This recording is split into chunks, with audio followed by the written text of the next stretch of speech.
Hey guys, tonight we're heading into a story that winds across oceans, crashes through rebellions and climbs all the way into the smoky ridges of Appalachia. It's a tale of stubbornness, struggle, and the weirdly specific talent of turning corn into fire. You're about to walk in the worn-out shoes of the Scots-Irish, from their roots in the Scottish lowlands to their long, and honestly pretty painful, journey to the Appalachian mountains. Spoiler alert, you probably won't survive this, but it's bedtime, so who cares? So before you get comfortable, take a moment to like the video and subscribe, but only if you genuinely enjoy what I do here. Oh, and drop your city and what time it is in the comments. I love knowing where and when these stories find you. Now, dim the lights, maybe turn on a fan for that soft background hum, and let's ease into tonight's journey together. You're standing on stony Scottish ground in the early 1600s, somewhere in the borderlands between Scotland and England. The air tastes like peat smoke and sheep's sweat, and your boots sink into boggy patches with every third step. This is not a peaceful place. It's a long, worn-out stretch of hill country where families feud for generations over stolen cattle and vague insults. The Crown calls you a border reaver, which is a fancy way of saying you and your kin are pretty much armed robbers with family crests. But you didn't ask for the job, you were born into it. Your family's been scraping by on this edge-of-the-world land for so long, it's basically in your bones now. You live off oats, barley, and anything you can trap or lift. The law up here is flexible, depending on who's enforcing it and whether they have a sword. Then King James VI of Scotland becomes King James I of England, cue royal identity crisis, and decides this whole lawless frontier thing is a bit of a problem. So he hatches a grand plan: settle your kind in a new territory to stabilise things and keep his more Catholic subjects in check. Enter Ulster. Ulster is the northernmost province of Ireland, and it's wild in a different way.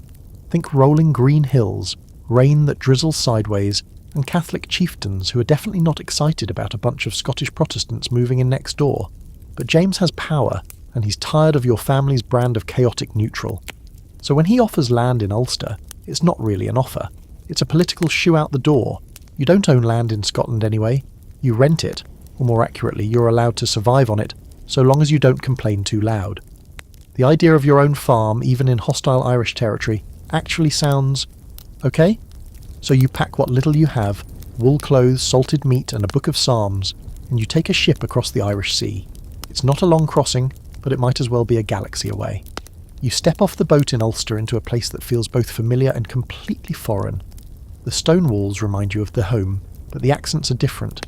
The tension is thicker, the land is fertile but full of resistance. You're now a planter, part of the Plantation of Ulster.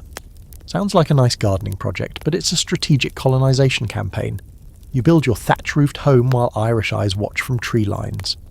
At first, the new life is hard but promising. You grow oats, flax and barley. You learn which sheep die quickly and which ones don't. You speak Scots, a rough dialect of English laced with Gaelic growls, but you pick up bits of Irish and manage to trade and survive. Your Presbyterian faith becomes a badge of identity. Clean, stern, and suspicious of ornamentation, compared to the Catholicism that still pulses through the countryside. But tensions don't just simmer here, they boil. The native Irish aren't thrilled with this Scottish influx, and neither are some of the English landlords who start showing up to collect rent like clockwork. There's always someone above you on the food chain. You find yourself in a strange place, a Protestant minority among Protestants, not English enough for the English, and definitely not Irish enough for the Irish. And while you're busy defending your cabbage patch from raiders and your church from regulation, history keeps happening. One day you're raising a barn, the next there's rebellion. In 1641, the Irish rise up in a brutal revolt, and you're right in the path of it. There are massacres, siege warfare, famine, the works. You flee to towns for safety, only to find towns overrun or too weak to help. You learn to move fast, sleep light, and trust only bloodkin, or even then, maybe not. Somehow, your family survives. But what began as a fresh start is now just another generation of grinding, uncertain life. You're tougher than you were in Scotland, but also wearier. You've become a cultural hybrid, still Scottish in name, shaped by Ireland, hardened by decades of mistrust. The term Scots-Irish will come later, a label for this in-between identity.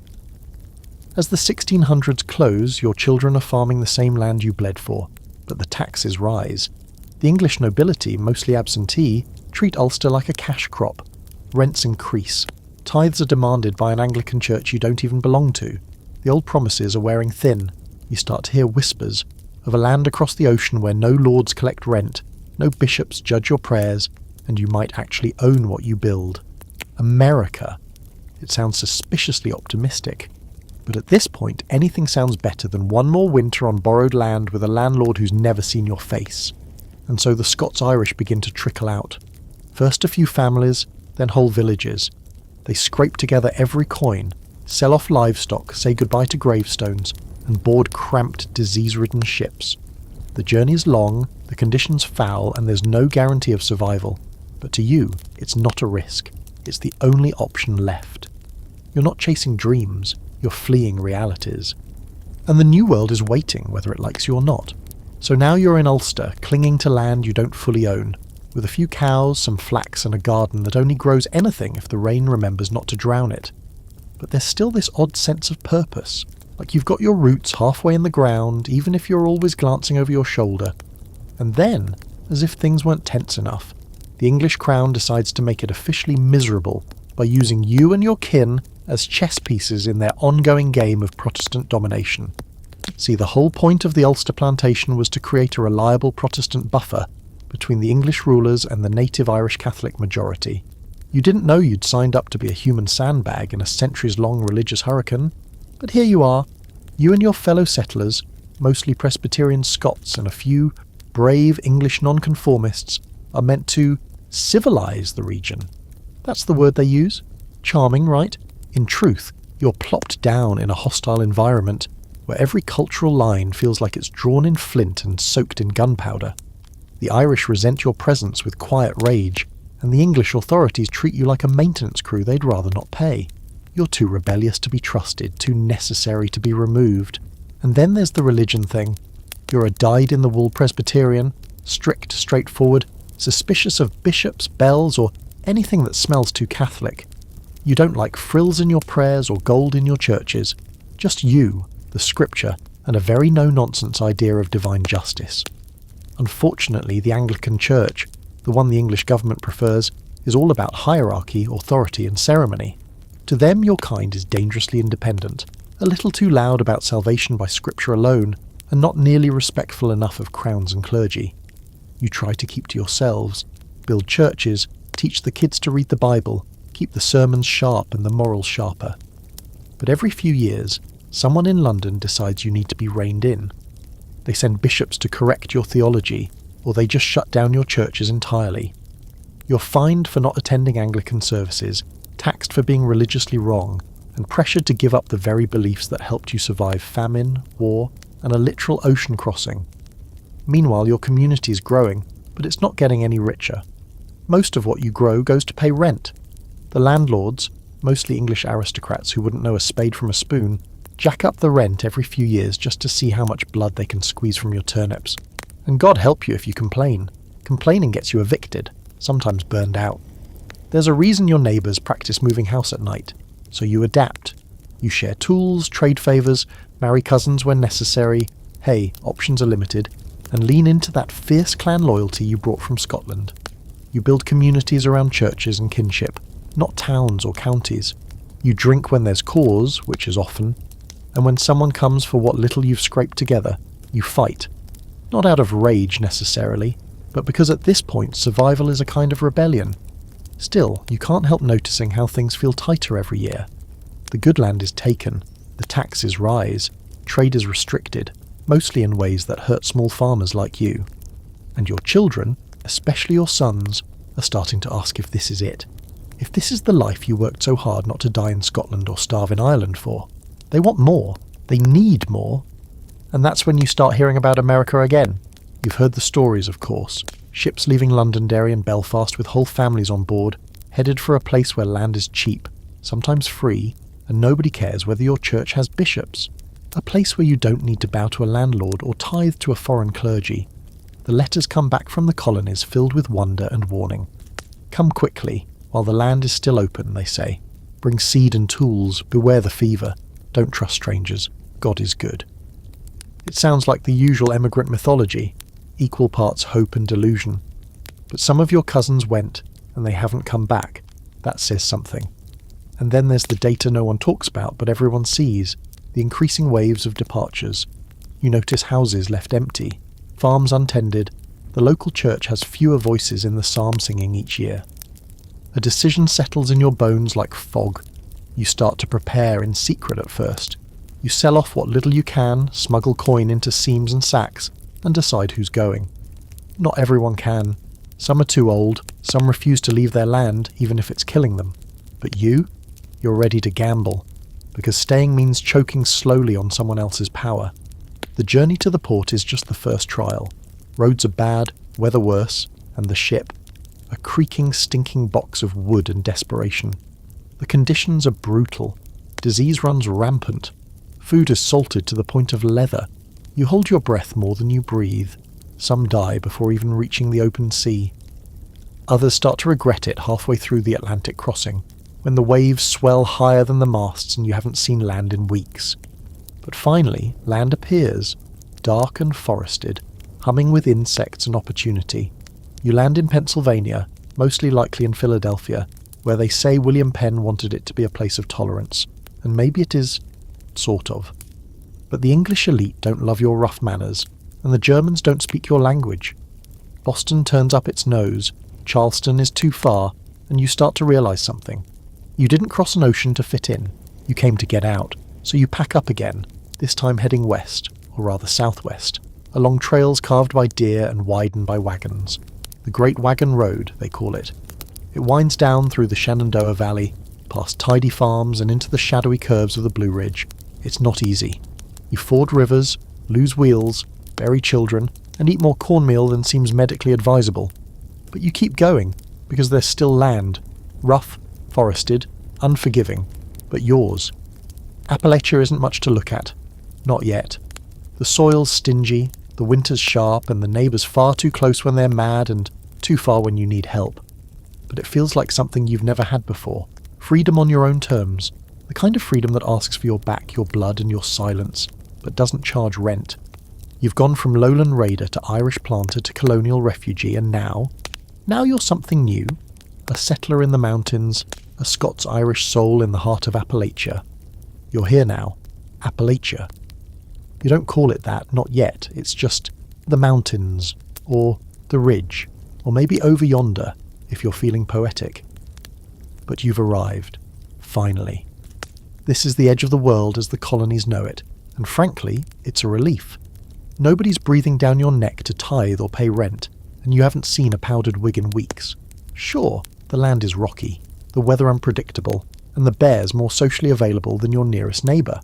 But it's yours. Yours to fight for, to break your back over, and maybe, just maybe, to pass on. Let's not romanticise it too much, though. The dream of owning land is beautiful until you realise it means clearing that land yourself, one gnarled root and stump at a time. You build a cabin from logs, not plans. No one's handing out instruction manuals or city permits. You dig the clay with your own hands, shape it into a chimney that hopefully won't collapse during your first real winter. Every item you own has a story, and it probably involves barter, blood, or luck. Cattle are your currency now. You know their weight, their diseases, their moods. You don't have money, but you've got 2 good milk cows and a sow about to farrow, and that's better. Trade runs on relationships and handshakes. Your word has to mean something, because once you're up here, there's nobody coming to bail you out if you cheat someone. And while you're adapting to the train is adapting to you. You plant corn because it grows in this rocky soil and keeps better than wheat. You grind it, boil it, fry it, and eventually distill it into something strong enough to light fires and settle arguments. Whiskey's not a luxury, it's practically a coping mechanism. You're not alone in this either. The mountains are starting to fill up with others like you. Scots-Irish families who couldn't hack the flatland politics or just didn't want to. People who speak like you, sing like you, and tell stories that sound suspiciously like your grandfather's tales of ghost dogs and fairy lights back in Ulster. Which brings us to the clans. You didn't leave that part behind. Your family name still means everything. MacDonald, Campbell, Graham, McNeil, each with its own tangled history, rivalries, and allegiances that stretch across the Atlantic. Even if you don't remember the exact feud, you remember not to trust certain surnames. You marry into families close enough to know, but not close enough to raise eyebrows. Family loyalty isn't just tradition, it's protection. The law, as usual, is too far away and too uninterested to help with day-to-day problems. So if someone wrongs you, you don't go to court, you go to your kin. Justice is often homebrewed, and grudges age like whiskey, stronger over time, and the violence? It's there, always. Low level, background static. You're surrounded by forests that still belong, in spirit if not in law, to indigenous peoples who know these trails better than you ever will. The Cherokee, the Shawnee and others don't exactly welcome your sudden appearance with rifles and axes. You've heard stories about attacks, some real, some wildly exaggerated, and you prepare accordingly. You keep a flintlock above the hearth, you teach your children to keep quiet at night, and you plant your fields with a view of the trail so you can see who's coming and decide fast whether they're friend or not. You don't trust outsiders, but you're deeply connected to the ones already here. Communities form around churches and graveyards, small wooden schools and shared mills. The nearest preacher is likely also your cousin, and possibly a blacksmith. And while faith binds you all together, it also stirs things up. You've carried your Presbyterian roots across the sea, but you've had to adapt. There's no centralised authority, no proper synod, so you worship in barns, in fields, in clearings. You sing loud and argue louder, but you show up week after week, because faith is something that outlasts the soil in the winters. Your speech starts to change too. The accents blend, Scots burr, Ulster twang, and whatever new drawl the mountains bake into your tongue. Words get clipped, idioms mutate, and suddenly you-all turns into y'all, and no one's exactly sure how it happened. You make new words for old things, poke for bag, holler for valley. You don't say yes, you say uh-huh, and your kids grow up speaking a dialect that's already baffling outsiders. Language becomes a shield, a code, a cultural marker. And there's music. Oh, there's always music. You brought fiddles over in your sea chests, tucked between wool blankets and family Bibles. You didn't come with luxury, but you came with rhythm. You sing old Scottish ballads, Irish laments, psalm tunes, and drinking songs that somehow all start to blur together in these valleys. The mountains echo back with something new, a sound that hasn't quite found its name yet, but will someday be called old time, then bluegrass, then country. It all starts here, with calloused hands and hoarse voices, under starlit porches and beside smoky hearths. But beneath all of it, the songs, the fields, the fierce independence, is a constant awareness that this life is not for the soft or the slow. You don't get a second chance up here. One bad harvest, one broken leg, one harsh winter, and it's over. So you plan ahead. You keep things simple, sturdy, and close to home. Even your stories are functional. Passed down not just for entertainment, but for survival. Tales about which herbs cure which ailments, which part of the forest to avoid, which neighbours are generous and which aren't. There's also this strange thing that happens after a few years. You stop thinking of yourself as Scots-Irish. Not because you've abandoned the past, but because you've folded into something new. You're mountain folk now. You don't say it out loud, but you feel it when you climb a ridge and see the mist curling through the trees below like a living thing. When the fire crackles in your one-room cabin, and your kids sleep bundled together under quilts sewn from 10 different histories. When your neighbour brings you a smoked ham just because he heard you had a rough week. This is the hard-earned peace you came looking for. Even if it doesn't always feel peaceful, you're still stubborn, still proud, still scrappy. You didn't leave the fights behind, you just brought them higher up the mountain. But now, at least the land fights with you instead of against you. Religion, you find, doesn't stay politely in its Sunday clothes around here. It breaks out of the chapel, kicks off its shoes, and starts shouting in the woods. When you first settle in the Appalachians, faith is quiet and rugged, just like everything else in your life. You gather in little cabins or under rough lean-tos with your neighbours, sitting on split logs while a man with calloused hands and a well-worn Bible tries to make sense of Leviticus without falling asleep. But then something changes. Something loud and strange, and on fire with the kind of energy that makes you wonder if God just learned how to holler. The Presbyterianism you carried across the sea isn't exactly built for this. Back in Ulster, church was formal and structured, full of strong moral codes and soft psalm singing. Here, it's starting to unravel in the best and weirdest way. On the frontier, you need a kind of religion that moves fast, speaks plain, and isn't afraid to get muddy. Enter the frontier preachers. Part holy man, part survivalist, part emotional wrecking ball. They ride circuit on half-starved horses, carrying nothing but a Bible, a flask, and the kind of charisma that can light a fire under even the frostiest backwoods stoic. The Great Awakening hits like a thunderclap. You're not sure what to make of it at first. People who never talked about God are suddenly shouting his name in fields. Men cry in public. Women faint, speak in tongues, confess sins they didn't even know they had. It's emotional, unstructured, and entirely too chaotic for your old Scottish instincts, but it's also magnetic. You can't help but get pulled in when someone you've known your whole life stands up, hands shaking, and talks about seeing the light during a midnight prayer on a creek bank. These outdoor revival meetings, what they'll eventually call camp meetings, become part spiritual experience, part social event, part therapy session. You walk or ride for miles to attend, hauling your kids, a skillet, and maybe a jug of corn whiskey hidden under the wagon seat for medicinal use. There's preaching by day, weeping by night, and singing that goes on until the stars start to fade. No choir robes, no pews, just you, the woods, and a sea of sweaty, sobbing souls who are all trying to outpray each other for a shot at eternal salvation. And yet, there's something beautiful about it. You're in a place where isolation is thick as tree bark, where you might go weeks without seeing someone outside your kin. These revivals are more than church. They're communion in the truest sense. You catch up on births, deaths, gossip, marriages, feuds, and whose barn burned down last month. People trade seeds, stories, and songs. It's part spiritual awakening, part cultural stitching. Because when you're living on the edge of everything, you need every thread you can find. Of course, not everyone agrees on what faith should look like. The Presbyterians think the Baptists are too loose. The Baptists think the Methodists are too structured. The Methodists think everyone else is doing it wrong, but they're too polite to say so out loud.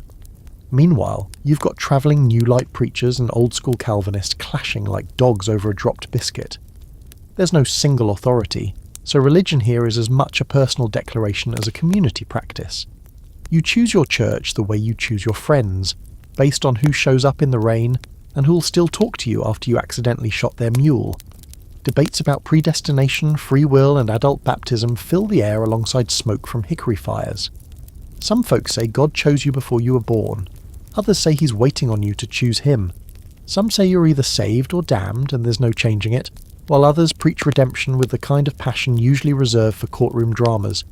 You don't know who's right, but you do know who's got the best singing and the hottest cornbread at the after-sermon meal.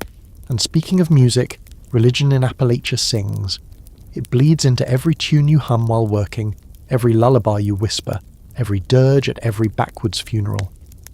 The psalms you once chanted flatly in stone churches back in Ulster are now sung with trembling harmony and a beat that feels like foot stomps in dry leaves.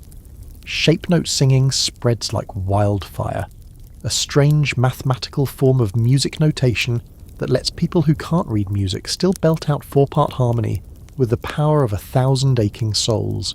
No instruments needed, just lungs, grit, and the will to sing truth louder than doubt. Religion also fills the role that institutions back east tend to hold. There's no courthouse nearby, no school for 100 miles, no doctor you'd trust not to accidentally kill you with a poultice made of possum fat and powdered bark. But your preacher. He'll teach your kids their letters, marry your daughter, deliver your wife's baby, settle a land dispute, and then preach your funeral, all before Sunday supper.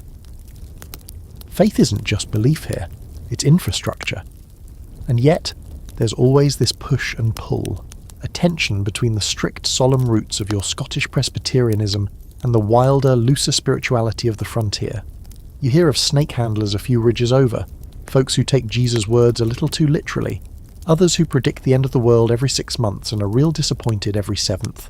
Then there are the backwoods mystics, those who mix scripture with herb lore, dreams with prophecy. They're not quite witches, but they're not quite not witches either. You avoid eye contact and let them be. There's a debate still lingering. Scholars haven't quite agreed on how much of this emotional, open-air, community-based religion was born purely in Appalachia and how much was carried in and shaped by the land. Was it the terrain that stripped the structure away, or was this flavour of faith always dormant in your people, waiting for a place wild enough to let it out? Either way, you've changed. Religion isn't just about salvation anymore. It's about identity, about surviving the dark winters and the child deaths and the broken tools and the long, bitter silences between visits from someone who remembers your name. You don't pray for comfort.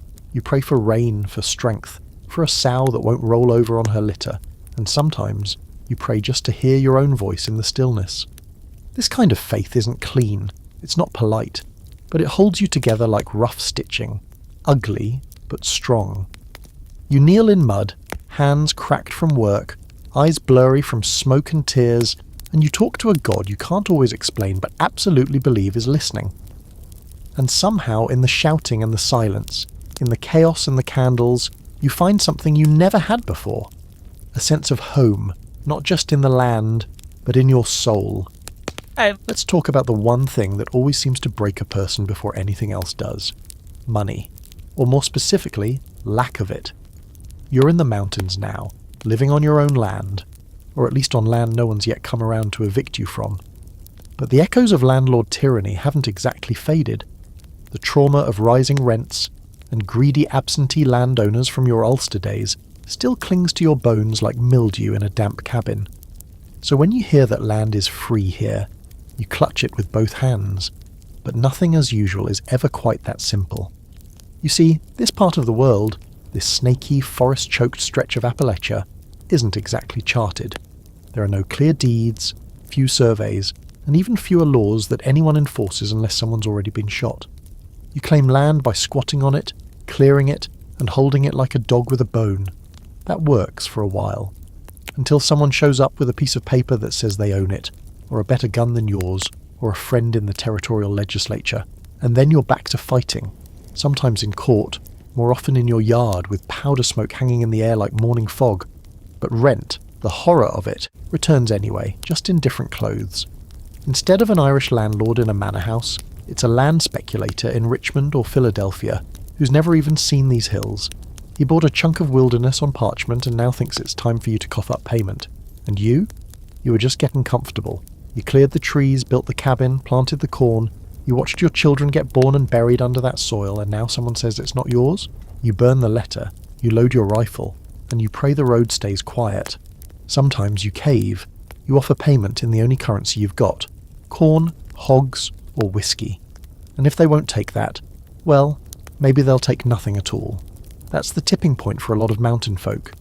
When the formal economy breaks down or never bothered to show up in the first place, you build your own. It's part barter, part trust, and part stubborn refusal to use any coin stamped with a king's face or a banker's promise. You trade work for goods. You lend tools and expect them back 3 moons later, plus a favour. You sell extra crops down the ridge in towns that squint at you like you're from another planet. Which, to be fair, you sort of are. But the real gem in this raw economy? That's corn. And not just as food. No, corn becomes your quiet rebellion. Ground into meal for bread, sure, but more importantly, distilled into liquid fire, whiskey. It's your bank account, your bargaining chip, your weekend reward, your grief therapy, and occasionally your downfall. You didn't invent moonshining, but you perfected it. Because why let good corn go to waste when you can turn it into something that keeps forever, warms your insides, and can be traded for just about anything? Your still is hidden naturally. Tucked into a hollow, camouflaged with brush, and rigged with parts that would make an alchemist proud. Copper tubing, barrels, old kettles sealed with flour paste. Making whiskey isn't just a chore, it's an art. You learn to judge mash by smell, to time your cuts with the rise and fall of temperature, to know exactly when the drip turns from poison to profit, and you don't talk about it unless you're very sure who's asking. Because even now, long before Prohibition makes it famous, distilling without a license can land you in trouble, or at least on someone's grudge list. The deeper irony? The same government that sends tax collectors up your path wouldn't even exist without your kind. You fought in the revolution. You bled for a republic that was supposed to be free of landlords and kings and all those high-born parasites who drank tea while you ate boiled roots. And yet, just a few decades after declaring independence, here comes Uncle Sam with his hand out, demanding a whiskey tax. You can't help but laugh, bitterly. It's this moment, among others, that births the famous Scots-Irish temper. Not fiery in a cartoonish way, but cold and sharp and patient. The kind of temper that waits until the sun goes down, loads the rifle, and sets off through the woods to have a talk. You're not violent for fun.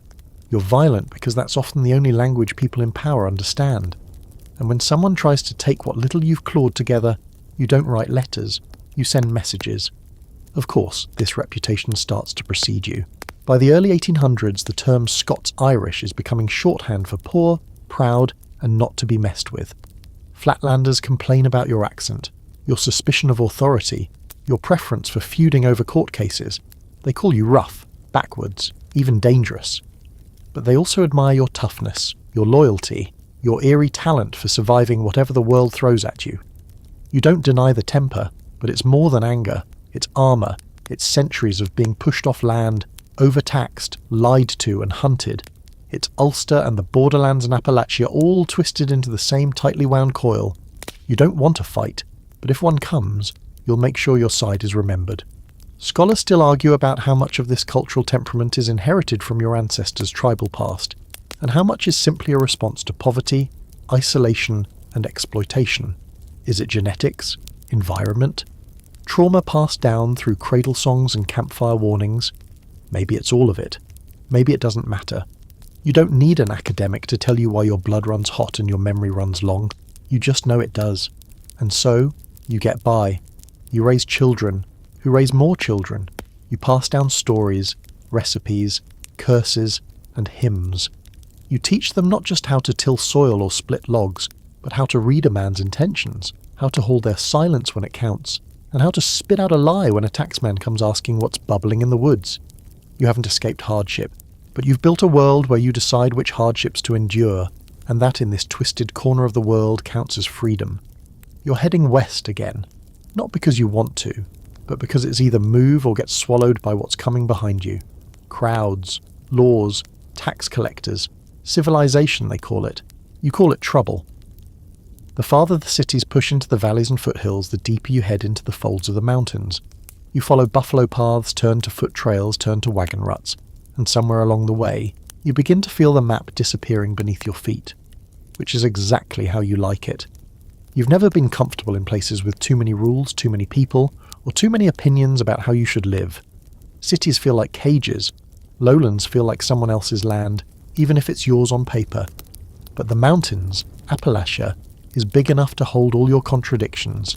It lets you be alone without being completely cut off, lets you live poor without feeling ashamed, and lets you be suspicious of outsiders without having to explain yourself. And so you go deeper. Maybe you're just looking for a little more space between you and the reach of authority. Maybe your brother-in-law got into a feud that ended with someone face down in a creek. Or maybe it's just habit now, this generational instinct to pick up and push forward when things get too loud. Whatever the reason, you're loading up your wagon with cracked barrels, a Bible, a sack of cornmeal, and every iron tool you can carry. You kiss the old home place goodbye, again, and disappear into the trees. The trek is miserable, of course. It always is. The trails are steep, washed out, and half choked with brush. The axle breaks. The mule gets sick. Your kids cry because they miss the neighbours they swore they hated. But eventually you round a bend and find a flat stretch of land near a creek, and something in your bones says, "This is it." You plant your boot in the soil, look up at the ridge that blocks the sunrise till almost noon, and decide this is where your people will dig in. And once again, you start over, you build a cabin, probably a little sturdier than the last one. You stack stones for a chimney, plant beans and squash in the gaps between the stumps. You carve out a life inch by inch, with no guarantee it'll last. The nearest town is a day's ride, and the only reason you go is to buy salt or see the blacksmith about fixing the same busted plough blade for the 5th time. Your neighbours are few, but they're like you, Scots-Irish, tough as dried jerky, and not all that eager to chat unless it's about weather, hunting, or who shot whose hog last winter. You learn quickly who you can count on and who to avoid, and for the most part you leave each other alone. That's part of the unspoken code. You don't ask questions you don't want answers to, and you don't show up uninvited unless someone's house is on fire. Even then, you knock first. The land is more than just property now, it's memory. It holds your children's laughter, your mother's grave, your grandpa's still. Every tree you cut, every rock you move, roots you deeper into this place. You're no longer just a settler, you're a keeper of something. Not because anyone told you to be, but because it feels like the only thing you can be. There's honour in staying put once you've finally found somewhere that doesn't spit you out. Still, you're not alone in your journey. You're part of a much larger wave of Scots-Irish families making the same move, all drawn westward by stories of unclaimed land and independence. They pour through the Cumberland Gap, trickle down from the Shenandoah, settle into the hollows of what will become Tennessee, Kentucky, the Carolinas, Georgia. They bring their axes, their fiddles, their Bibles and their grudges. By the late 1700s, the interior South is thick with names that sound like yours: McCoy, Campbell, Buchanan, Wallace. But here's the problem. You're not the first people here. The mountains have already been claimed, walked, loved, and fought over by native peoples for generations, long before you ever figured out how to spell Appalachia. The Cherokee in the southern stretches, the Shawnee and Mingo farther north. They know these forests better than you ever will, and now you're building your cabins on their hunting trails, fishing in their creeks, cutting down their sacred trees. You don't see them often, not at first. They move like ghosts, silent and swift, keeping their distance. But the tension hangs over everything, like a thunderhead that never quite rolls in. Every stick that snaps in the woods makes your pulse jump. Every dog bark at night makes you reach for the rifle. You want peace, but you also want the land. And those two things, it turns out, rarely get to live in the same house. Some scholars argue that the Scots-Irish were natural allies of the frontier, that their hardened history made them sympathetic to indigenous resistance. Others say you were just another settler group, wrapped in the same self-righteous belief that your God wanted you to have this land. The truth is probably somewhere in the smoke. Like most things, you weren't monsters, but you weren't saints either. You were just people, desperate, tough, and tired of being pushed around. And the government? Oh, they're more than happy to let you do the dirty work. They want those western territories settled, but they don't want to pay armies to do it. So they let you go first. Hardy, half-wild, semi-expendable. You tame the wilderness with your blood and axes, and once it's safe enough for proper roads and real towns, they show up with surveys and taxes. Classic. But still, you endure. Because endurance is what you do. The land might be steep, but your will is steeper. You teach your kids how to track deer, skin rabbits, patch roofs with moss and mud. You show them how to plant crops in narrow terraces and how to string up a snare that could feed a family. And maybe most importantly, you teach them never to trust someone who talks too smooth and wears shoes that look too clean. Your culture deepens, hardens, sharpens. You no longer think of yourself as an immigrant. You're not Scottish anymore, not really Irish either. You're something new, a mountain person, a creature of hollows and ridges, of low expectations and high resilience. You don't ask for much, just land you can work, food on the table, and enough peace to keep your family out of someone else's feud. By now the East has forgotten you, and you're fine with that. You came here to be forgotten. You came here to disappear, and in doing so, you became something unforgettable. Let's get something straight right now. When you finally land in America and set foot in the so-called New World, it's not exactly rolling out a tartan welcome mat for the likes of you. You arrive poor, rough, and already a little suspicious of anybody who isn't family. The big coastal cities, Boston, New York, Philadelphia, they give you that look. You know the one. Like you tracked in mud from a place they've only ever heard about in old sermons and bad jokes. You're Scots-Irish, which to them might as well mean penniless trouble with an accent. Philadelphia, bless it, tolerates you. Barely. You're not Anglican, so the English elite eye you sideways. You're not German or Quaker, so there's no built-in community to absorb you. You show up in your coarse wool clothes, speaking fast and clipped, hauling kids and Bibles and a lot of emotional baggage about landlords. The city folk think you're uncultured, loud, and possibly dangerous. They're not entirely wrong, but also not entirely right. You just don't blend. You never blend. Boston? Forget it. That's a city that likes its tea hot, its morals cold, and its neighbours predictable. You're none of those things. Your brand of religion is too emotional, your sense of humour too dark, and your politics. Well, what politics? You don't have time for that nonsense. You're trying to feed your family, not argue over taxes on molasses. So Boston shuts you out before you even knock. It smells the Ulster smoke on you and says no thanks. So you move on, southward, westward, away from the ports and past the ploughed fields. You follow rumours, trails, old animal paths that have slowly been worn into roads by wagon wheels and bare feet. You follow the Great Wagon Road, the dirt artery that runs down from Pennsylvania into the Shenandoah Valley, and keeps curling through the hills like it's trying to avoid being pinned down. And honestly, it's the perfect road for people like you, slippery, unpredictable, and headed toward land nobody else seems to want. You're not the only one on this path. There are others like you, wave after wave of Scots-Irish families who've had enough of cities that treat them like disease vectors. They're rough too, loud, independent. They've got the same frontier glint in their eyes and the same willingness to camp under their wagon, if it means getting 1 mile closer to owning a patch of land. You start recognising surnames. Some are cousins. Some are people you don't speak to anymore because of that whole pig dispute 2 counties back. Doesn't matter. You're all moving in the same direction. The road is brutal, muddy when it rains, dusty when it doesn't. It snakes through forests where wolves still howl at night, and every now and then you pass a burned-out wagon that makes you wonder who didn't make it. But it's also freedom. Every mile you put between yourself and those smug cities is a mile closer to a life where no one taxes your grain or asks if your faith has a bishop's approval. You start to hear about the land, down in the valleys, nestled between jagged ridges that seem to scrape the clouds. Land that's rocky and wild and not worth the trouble to most English planters. They want wide, flat fields for tobacco and slaves.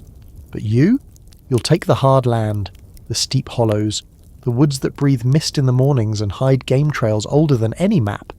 It's land nobody wants, so it's perfect for you. When you finally get there, your first thought might be, this is it. The soil is stingy, more stone than earth. The trees are ancient and indifferent. You can't see more than 20 feet without running into a boulder, a thicket, or a bear.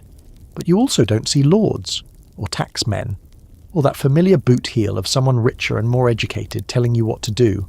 And that silence, that's the sound of possibility. So you stay. You set up a cabin near a spring. You burn brush for 3 days just to make space for a garden the size of a doormat.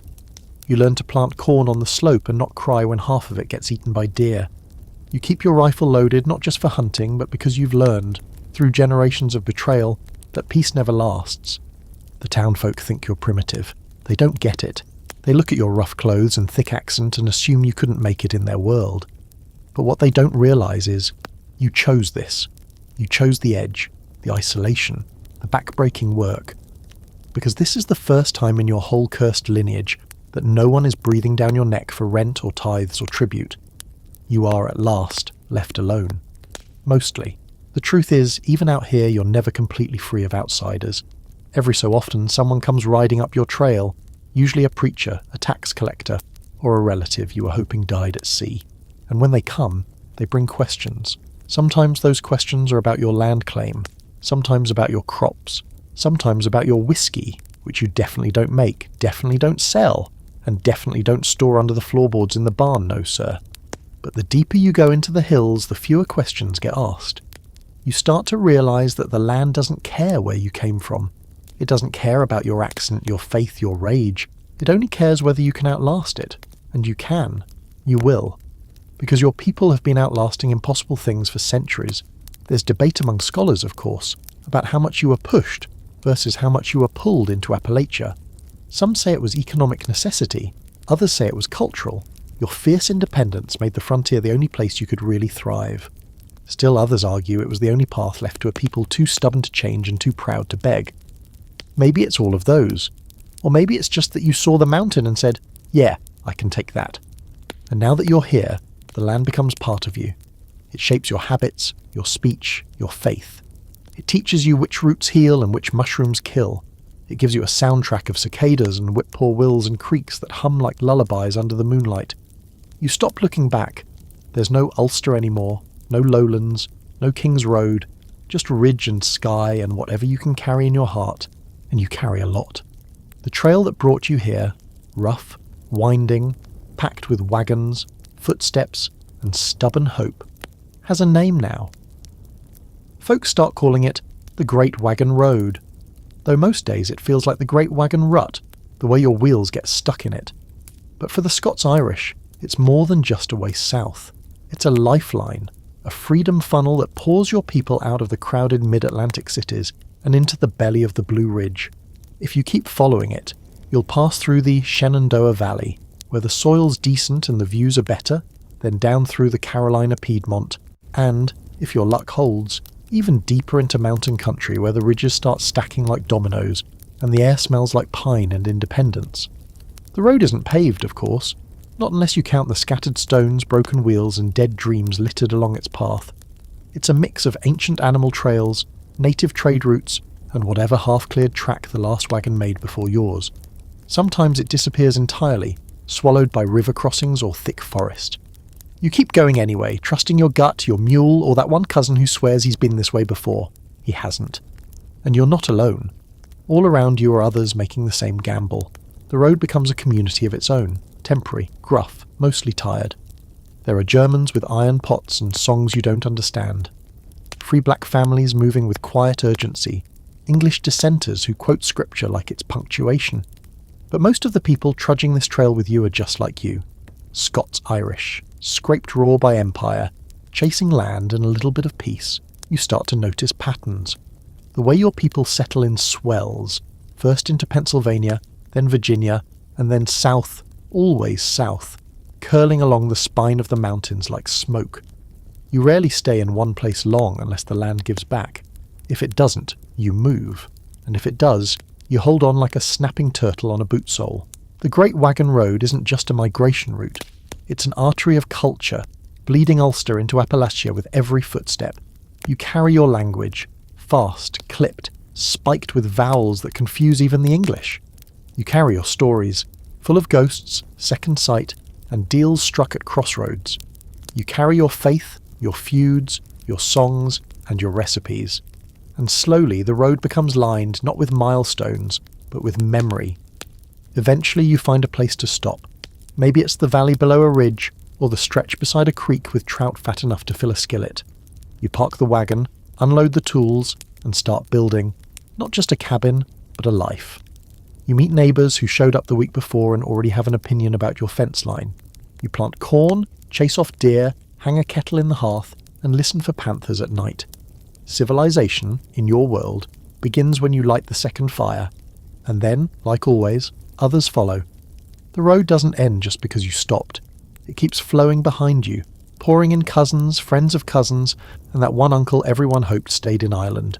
Soon, your hollow has a church, then a school, then a general store run by a man who talks too smooth to be fully trusted. And just like that, what was wilderness becomes a settlement, a town, a rumour with a name and a place on a map, even if the map is wrong. Still, this kind of life demands a flexibility most folks don't understand. You have to be ready to farm, fight, build, and bury, all within a single season. You grow your own food, sew your own clothes, and if you don't know how to fix a wheel axle, you learn fast or you don't get far. You teach your kids everything you know, plus a few tricks you learned from watching the neighbour who's missing 3 fingers, but somehow still chops wood better than anyone else. And even in the wildest stretches of the road, there's a kind of rhythm to life.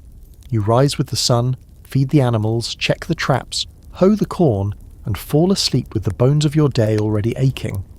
Every now and then someone from town comes through and brings news from far-off places. You nod politely and pretend to care, but deep down you already know the important things. Whether the rains are coming, whether your neighbour's cow calved, and whether the preacher's daughter ran off with that fiddler after the last revival meeting. Here's the thing though, the deeper you go into the hills, the more the outside world starts to forget about you. And frankly, you prefer it that way. Let them laugh at your accent and write pamphlets calling you white savages. Let them debate your IQ in coffee houses while you're out here splitting rails and trying to keep raccoons out of your corn. You didn't come here to be part of their world. You came here to build your own, but you're not immune to the slow creep of change. Roads improve, towns grow, and eventually people start talking about forming counties, holding elections, raising militias. You nod and smile, but you keep your powder dry in your ear to the wind. Because every time authority promises help, it tends to come with a bill. You've seen this story before, in Scotland, in Ulster, in Pennsylvania. You know how it ends. Still, the wagon road continues on. By the early 1800s, it stretches like a long spine down into Georgia, Tennessee, and beyond. People keep moving along it, pulled by the promise of land and pushed by the chokehold of the coast. Some leave because they have to. Others leave because they just can't sit still. But you leave because the mountain keeps calling, and because every time you hear about another ridge, another stream, another untouched valley, it feels like a dare. Some scholars argue that the Scots-Irish were less a community and more a process. That's a fancy way of saying your people were always moving, always reshaping themselves, like a river carving through rock. You weren't meant to settle, you were meant to flow. But here, finally the river slows. The hollows grow familiar. The road behind you fades into legend, and the road ahead, well, it can wait. You hang your hat, take a long look at the fire you built, and for the first time in maybe a century you think, maybe I'll stay a while. There's a funny thing about the land you finally settled. It's the kind no one else wanted. Flatlanders looked at these mountains and said, too steep. The planters said, not enough soil. The speculators said, can't build a proper road through that mess. But you looked at these ridges rising like the spines of sleeping giants, heard the wind slipping through the gaps like a whisper in your own language and said, this'll do. You're in Appalachia now. Real Appalachia. The spine of the continent twisted and ancient, older than the Rockies, carved by time and water and endless patience. There's no straight line here, not in the roads, not in the rivers, not in the people. Everything bends, curves, settles in its own rhythm. You get used to walking uphill both ways, and you get used to being ignored by the rest of the world, until they want something, of course. The land isn't generous, but it's honest. What you get from it, you earn. You dig with a mattock until your back stiffens and your hands split. You coax beans and squash from soil that's more rock than dirt. You plant corn because it grows tall even when hope doesn't. You build your cabin from the trees you cut, and every log in the wall reminds you of the blisters it cost. You sleep beside your rifle, not for romance, but because out here safety is a personal responsibility. There's game if you know where to look. Deer, turkey, squirrel, lean protein on 4 legs. You set traps, walk trails, and teach your sons the difference between tracks and shadows. The forest is food, fuel, and sometimes threat. You respect it because it could kill you without blinking. You also love it, even if you'd never admit it out loud. And there's water, thank God. Springs that burst from mossy stones like miracles. Creeks that run clear and cold enough to numb your bones, if not cleanse your sins. You build your cabin near one, and its gurgle becomes background music to your life. You haul buckets morning and night, you fish in it, you bathe when the weather allows, and when it doesn't, well, nobody smells like roses out here anyway. The air, it's clean, sharp, wild. It smells like pine, smoke, and damp earth. The kind of air that clears your head and cuts through whatever fog your thoughts were hiding behind. You breathe deep, and don't even realise how badly you needed it until your lungs stretch out like they've been asleep. And the views, well, those are your riches. You stand at the top of a ridge at dawn, watching light spill like melted gold over the treetops, and for a moment, just a moment, you feel rich. Not in coin, not in title, but in something deeper. Like you've finally laid claim to a piece of the world that can't be taxed, stolen, or paved. But don't mistake all this for paradise. The land may be honest, but it's not forgiving. Your crops fail more than they thrive. Your livestock wander off, get taken by bobcats or disease. A hard frost in May can ruin your whole year. And when winter comes, it doesn't ask if you're ready. It just drops, like a stone, and dares you to survive. You patch your roof with bark and whatever cloth you can spare. You stockpile wood and salt pork and hope your child's cough doesn't turn into something that needs a doctor, because the closest one is 3 ridges over, and might not know any more than your granny anyway. The isolation is both blessing and curse. You can go weeks without seeing a stranger, which is peaceful, until something goes wrong. A broken leg, a sick child, a barn fire, and suddenly that long stretch of silence feels like a noose. But then someone shows up. A neighbour with a mule and a sack of cornmeal. A cousin who heard you were in trouble and came with extra hands and a jug of tonic. No one says much. They just get to work. Because out here, survival isn't about individualism. It's about interdependence without interference. You learn the mountain ways fast. Don't plant until the dogwood blooms. Don't trust a clear sky in March. Don't cross certain hollers unless you want to meet someone who doesn't take kindly to visitors. You learn the folk knowledge passed down from Ulster and twisted through time. How to use pokeweed as medicine if you prepare it right. How to cure meat with hickory smoke and luck. How to keep snakes out of the cabin with mothballs and moonshine fumes. You don't ask where the knowledge came from, you just trust it. And slowly your family becomes part of the landscape. Your accent sharpens, your speech slows, your humour gets darker and funnier in the same breath. You don't say hello, you nod. You don't ask for help. You show up with an extra shovel and start digging. Your kids grow up half wild, barefoot, smart in ways no school can teach. They learn to skin a rabbit before they learn long division. They know how to track a possum and how to listen when the woods go quiet, because that's when the big things are near. To the outside world, you're invisible, or worse, ridiculed. They call you hillbillies, backwards, ignorant. They say your people are stuck in the past. But here's the thing they don't understand. You're not stuck. You chose this past. You carry it like a torch, not a burden. You remember where you came from, Scotland, Ireland, Ulster, the Wagon roads, and every piece of that history is stitched into the way you live now. Some folks argue that Appalachia was settled because it was available, that the Scots-Irish were just too poor to afford the good land. Maybe that's true, but it's not the full truth. The full truth is, you made this hard land yours because it spoke to something in your bones, a need for space, for silence, for freedom, that wasn't polite or polished, but real.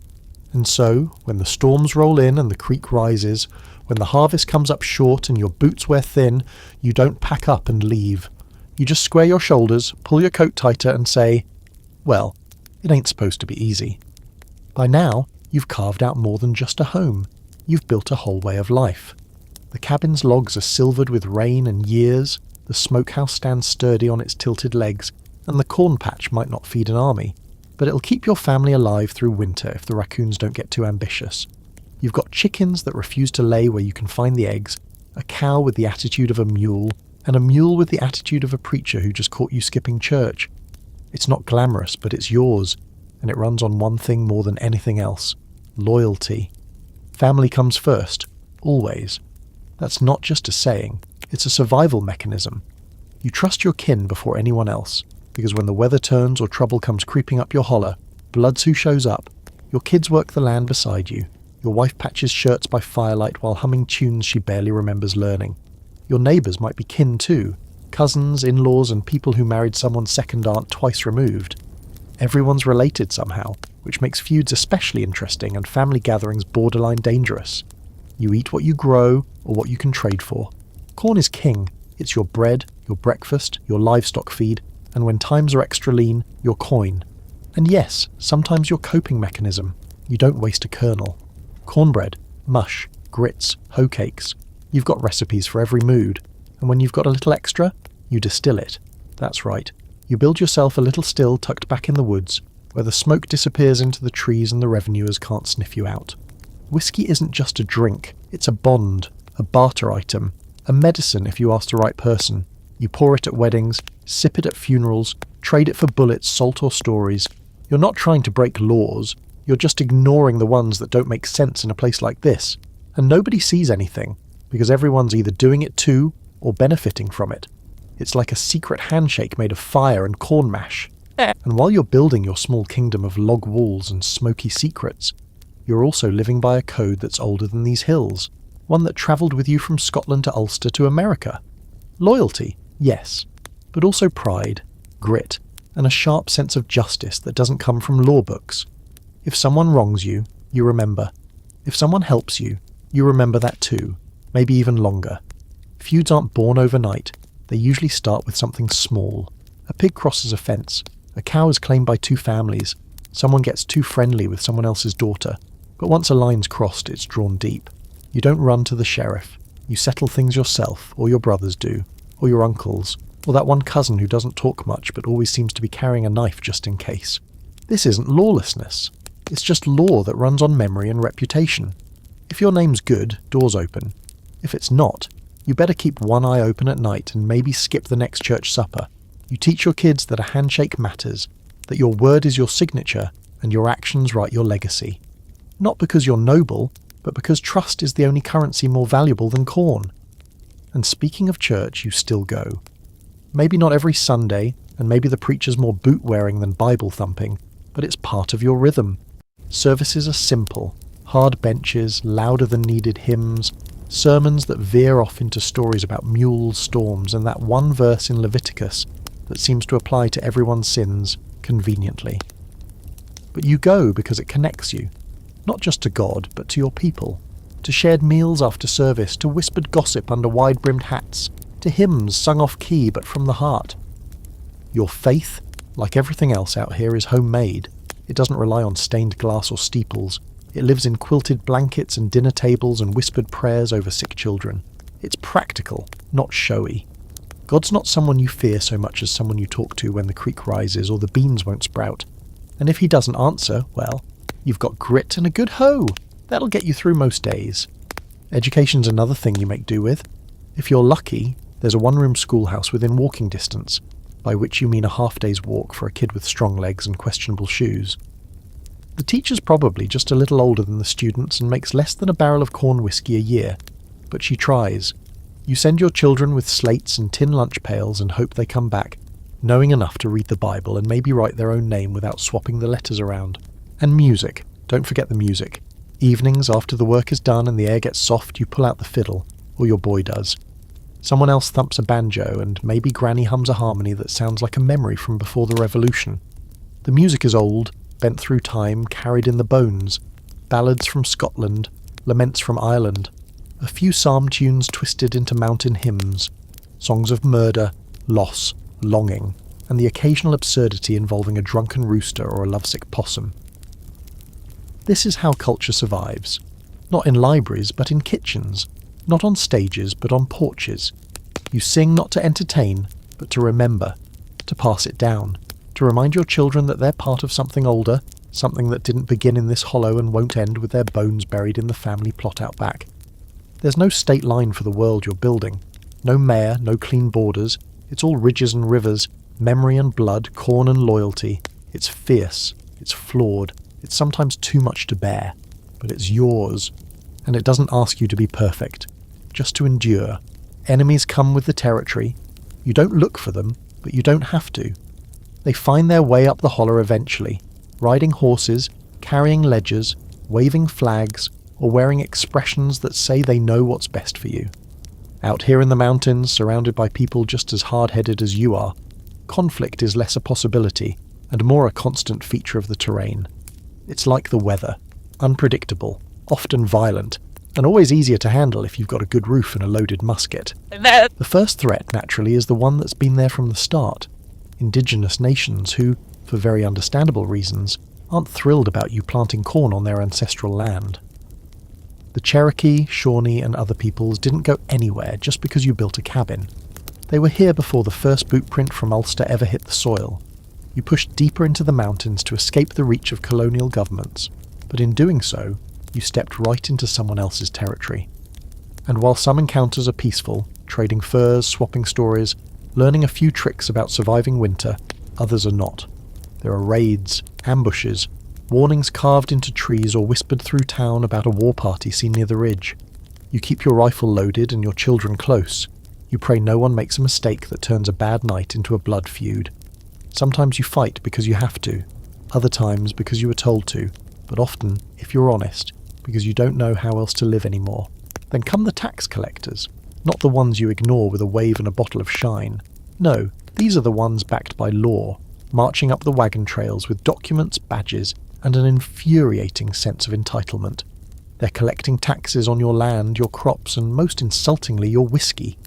You try to keep your distilling quiet, but somehow word gets out.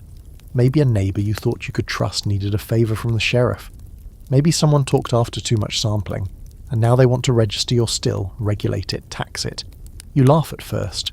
Surely they're joking. You didn't cross an ocean, fight off redcoats, and drag a plough through this rock-studded soil, just to hand over your livelihood to some pencil neck in a waistcoat who thinks corn comes from a store. But they're not joking. And suddenly, what was once a quiet, backwards business becomes a symbol of defiance. You're not alone in your fury. All across the mountains, other distillers are lighting their fires at night and talking in code. The Whiskey Rebellion, they'll call it later. A name that sounds grand enough to be remembered in textbooks, though for you, it's just one more round in the fight against being told what to do by people who've never grown a single crop in their lives. You know how to handle this kind of pressure. You melt into the trees, you hide your stills deeper, you stop talking to strangers and start checking the woods for signs of recent passage. And while taxmen are bad, nothing quite gets under your skin like the Flatlanders. These are the civilized folk from the lowlands, the towns and cities, the ones who look at your calloused hands and accent like they're studying a strange animal. They come up here occasionally, land buyers, missionaries, politicians, or the dreaded surveyor. You can spot them by their clean boots and the way they keep glancing over their shoulders, like the trees might reach out and grab them. They ask questions with too many syllables and listen with that polite, condescending silence that says they've already decided what you are before you open your mouth. To them, you're a curiosity at best, a threat at worst. You speak in a rhythm they don't understand. You keep your distance from institutions they revere. You solve problems with your fists or your rifle, before you ever think about lawyers. You live without much money, but with more pride than they think makes sense, and that makes them nervous, because people who don't need them can't be controlled by them. So the rumours begin. Tales about your temper, your drinking, your inbreeding, your backward ways. They turn you into caricatures, hillbillies, moonshiners, barefoot bumpkins living in cabins with dirt floors and 12 kids named after livestock. They laugh at you in newspapers. They portray you in plays. They write songs that turn your pain into a punchline. And you hear it, even if they think you don't. You hear it when you go down to town for salt or flour. You feel it in the way they look at your daughter when she walks in with bare feet and a homespun dress. You see it in the way the judge always sides with the man who uses the word therefore in conversation. But you don't argue. You just dig deeper. Not into the land, into yourselves. You raise your children to recognize the look in a stranger's eyes that says they think less of you. You teach them that the world outside these ridges won't understand who they are, and that's fine. Understanding isn't necessary, survival is. You tell them stories of your ancestors who came over in rickety ships, who bled in Ireland, who fought off soldiers and sheriffs alike. You don't need approval, you need legacy. That pride, that unwillingness to bend to outside judgment, is both your shield and your burden. It keeps your community close-knit, loyal, almost impenetrable. But it also makes it hard to change, hard to forgive, hard to admit when someone inside the clan might be the one causing harm. You carry your grudges like heirlooms. You pass down both strength and stubbornness in equal measure. Scholars still debate whether the Scots-Irish were inherently rebellious, or simply made that way by centuries of being mistreated. Chicken or egg, temper or trauma. You don't care much for the debate. What you know is that when someone tries to take what's yours, your land, your crops, your dignity, you don't write letters. You pick up your rifle, stand on your porch and make it clear. They're welcome to try. Enemies will always come, some with guns, some with contracts, some with kind voices hiding cruel plans. But you've learned that the best defense isn't just firepower, it's memory, and you remember everything. So let's talk about that whiskey. Again, not because you're obsessed, but because it keeps coming up, doesn't it? See, out here in the mountains, whiskey isn't just something you sip, it's something you are. It's currency, it's medicine, it's a quiet protest in a bottle. And when the government tries to tax it, again, you don't just get mad, you turn it into a rebellion. We're in the 1790s now. The revolution's over, the British have been kicked out, and a bunch of powdered Whig types in Philadelphia are figuring out how to pay for this shiny new country. They look around, scratching their heads, trying to think of something reliable they can squeeze for revenue, and someone at the table says, "What about whiskey?" And they all nod, because none of them have ever had to build a still with their own hands or dodge revenuers through thickets of laurel. Makes perfect sense to them. To you, it's a slap in the face. You didn't come all the way to America, hack your way through forest, dodge wolves and frost and starvation, just so some guy named Alexander Hamilton could stick his hand in your mash bucket. You already paid in blood during the Revolution. You fought, or your father did, or your uncle who lost an eye at the Battle of Kings Mountain. And now the same government you helped build is sending tax collectors up your trail like it's business as usual. Not on your watch. You're not alone. Across western Pennsylvania, western Virginia, and deep into the Blue Ridge and Allegheny Ranges, other Scots-Irish distillers are coming to the same boiling point. Whiskey is their livelihood too. You can't haul bushels of grain over mountain roads without losing half of it to rot or raccoons, but you can distill it into something shelf-stable, compact, and, let's be honest, way more fun at family gatherings. The still is your bank, your insurance, your reward after a brutal harvest, and suddenly it's illegal unless you pay for a permit you can't afford, file paperwork you can't read, and haul your product over dangerous terrain to a registered site where someone in a coat and tie will weigh it and judge it. So you rebel. At first it's small things, refusals, mutters, A few tax agents are turned away politely, others not so politely. Their ledgers get tossed in creeks, their wagons disappear in the night, then it escalates. One tax collector gets tarred and feathered, an old favourite from the Revolution. Another's house is burned, a few go missing entirely. You don't know the full details, but the woods have a way of hiding things, and suddenly, the Whiskey Rebellion is more than just a series of local dust-ups. It's a full-blown challenge to federal authority. George Washington himself rides out at the head of a militia to put it down, which is rich considering he probably drank a fair bit of untaxed whiskey himself. But even he knows, this isn't just about booze, it's about power. Who gets to make the rules, and who gets to say, not here, not in these hills? You watch it all unfold with that familiar Scots-Irish expression, equal parts defiance and exhaustion. You've seen this before, back in Ulster, back in Scotland. The face of power never changes, no matter how democratic it claims to be. It's always someone in a fancier coat telling you that your way of surviving is a problem. That what you've built with your hands and your sweat and your silence is suddenly illegal. And yet the mountains protect you. They always do. The rebellion fizzles out in the lowlands, but up here, the stills keep bubbling. You just hide them deeper, cover the trails with brush, set traps for anyone too curious. You don't talk about it openly, but you know who's running shine. You can smell it on their clothes, see it in the satisfaction of someone who just traded a jug for a pig and a length of rope. The government pretends to win, of course. They publish newspapers that say the rebellion has ended, order has been restored, taxes are being paid. But everyone in Appalachia knows better. You're not paying a cent. Not because you're lawless, but because their laws don't apply up here unless you decide they do. The ridge is your courtroom. The pines are your jury. The only justice you respect is the kind that shows up with a firm handshake or a loaded musket, depending on the mood. You pass the knowledge down. Not just how to make whiskey, but how to protect it. Your kids learn the right time to harvest corn for mash, how to test proof with a spoon and a flame, how to spot a stranger pretending not to be watching. And they learn something even more important. Resistance is normal. Some call it stubbornness. You call it memory. It becomes part of your identity. While the rest of the country gets swept up in cities, factories, railroads, and progress, you keep your fire low and you're still hot. You don't want factories. You want a world where your hands still matter, where your worth isn't measured in banknotes but in how many winters you've survived, how many debts you've repaid, how many family members you've fed. And then, because history has a twisted sense of humour, Prohibition rolls in a century later like a tidal wave, and suddenly the whole nation joins you in illegal drinking. What they called crime, you called Tuesday. Now everyone's sneaking liquor under coats, hiding it in car trunks and acting like they invented rebellion. But you were here first. You kept the flame burning when no one else dared. The country went dry and you didn't even notice. Scholars argue about the true scope of the Whiskey Rebellion. Was it really a widespread uprising, or just a few rowdy pockets of resistance? But they miss the point. The point isn't whether you overthrew a government. The point is that you said no, loud enough and often enough that the government had to think twice. And that's the story of your people, really. Not conquest, not victory, but defiance. Long, slow, quiet defiance. You never asked for power. You just asked to be left alone. But when they came for your livelihood, you reminded them that being left alone isn't the same as being weak. You're not weak. You're a stone in the stream refusing to be moved. You're a fire in a hollow log burning long after the surface goes dark.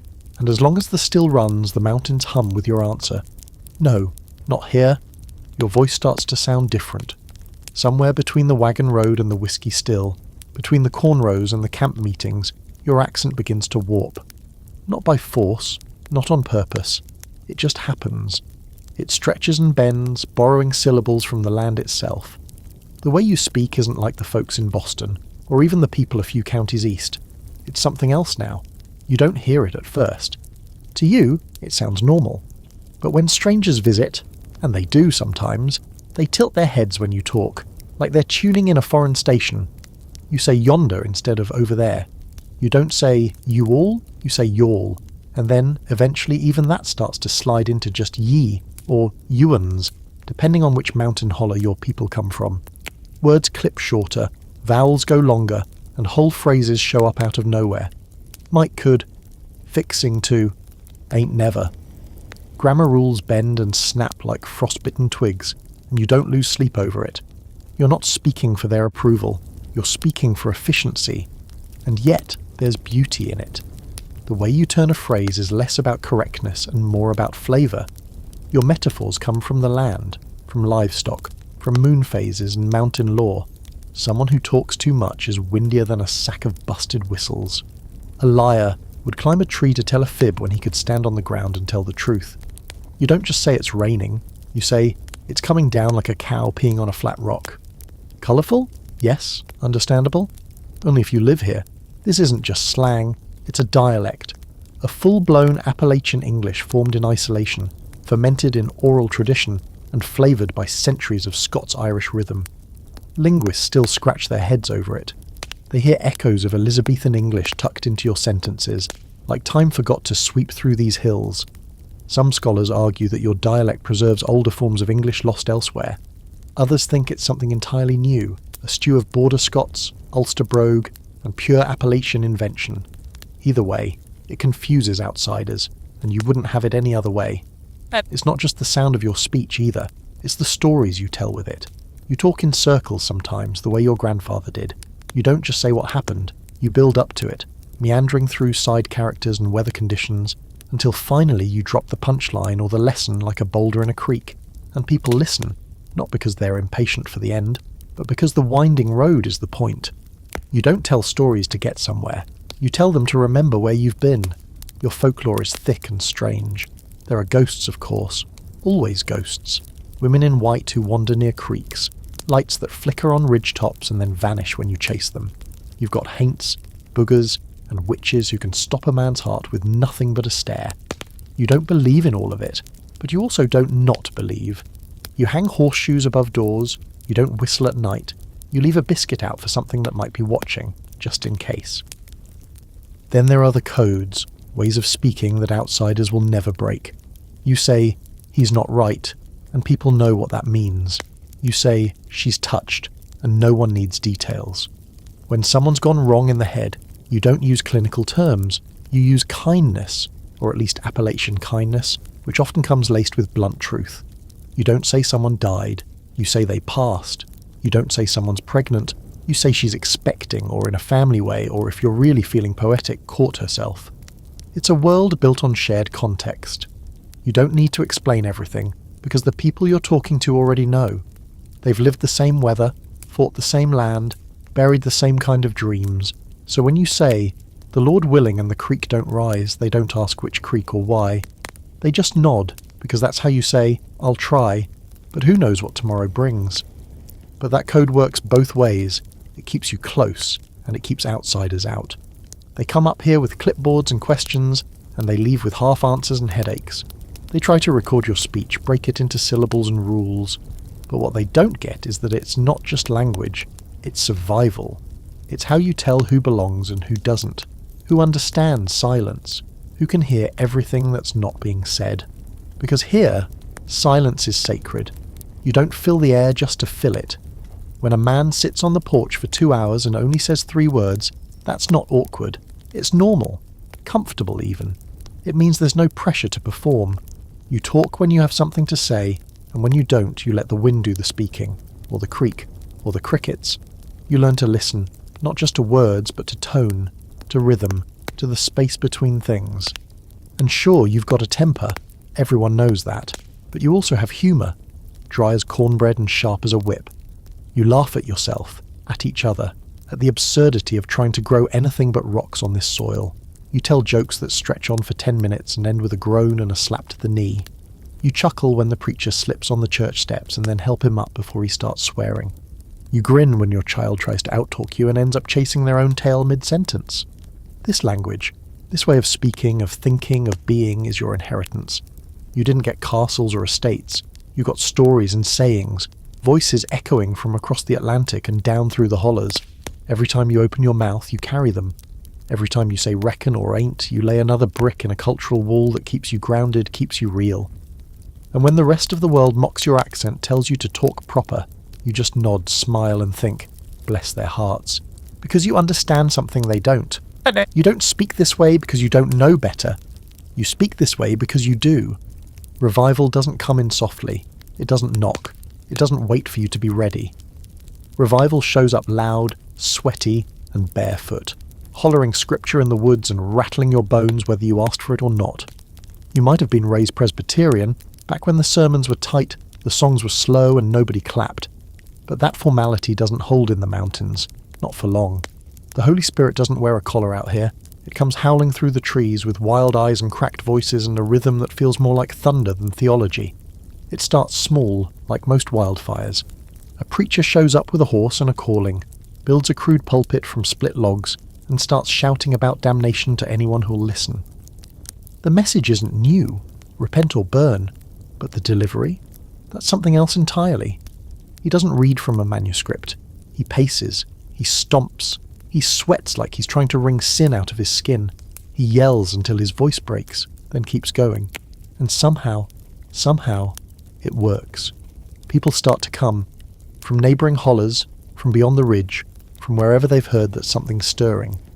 Families pack wagons with blankets and biscuits and make the trek for what they call a camp meeting, but it's more like a week-long emotional landslide.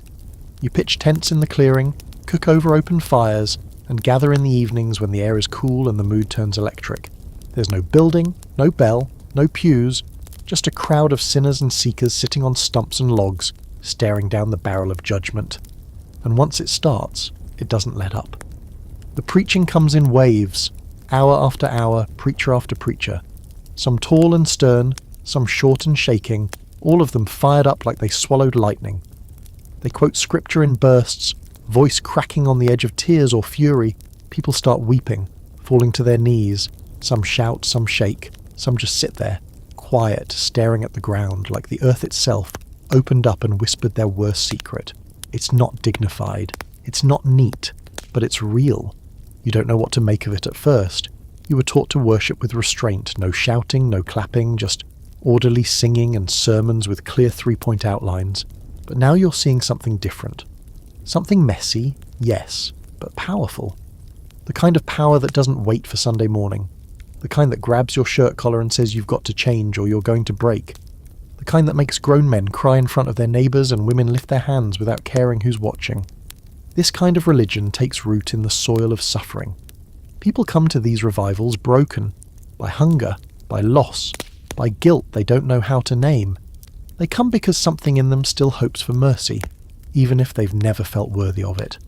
And in the flickering firelight of a mountain clearing, surrounded by people just as worn down, they start to believe it's possible. That forgiveness isn't something reserved for fancy churches and polished shoes. That maybe, just maybe, God sees them too. And the music, it's a sermon of its own. The hymns aren't polished. They rise from the crowd like smoke, imperfect, aching, and full of life. Some are shape note songs with names like Idumea and Wondrous Love, songs that sound like they came from another planet or at least another century. Others are just call and response ballads, easy to remember, easier to feel. "Shall we gather at the river?" someone sings, and the rest answer before they've even thought about it. These songs wrap around you, stitching the crowd into something bigger than itself. You sing not because you know all the words, but because the words know you.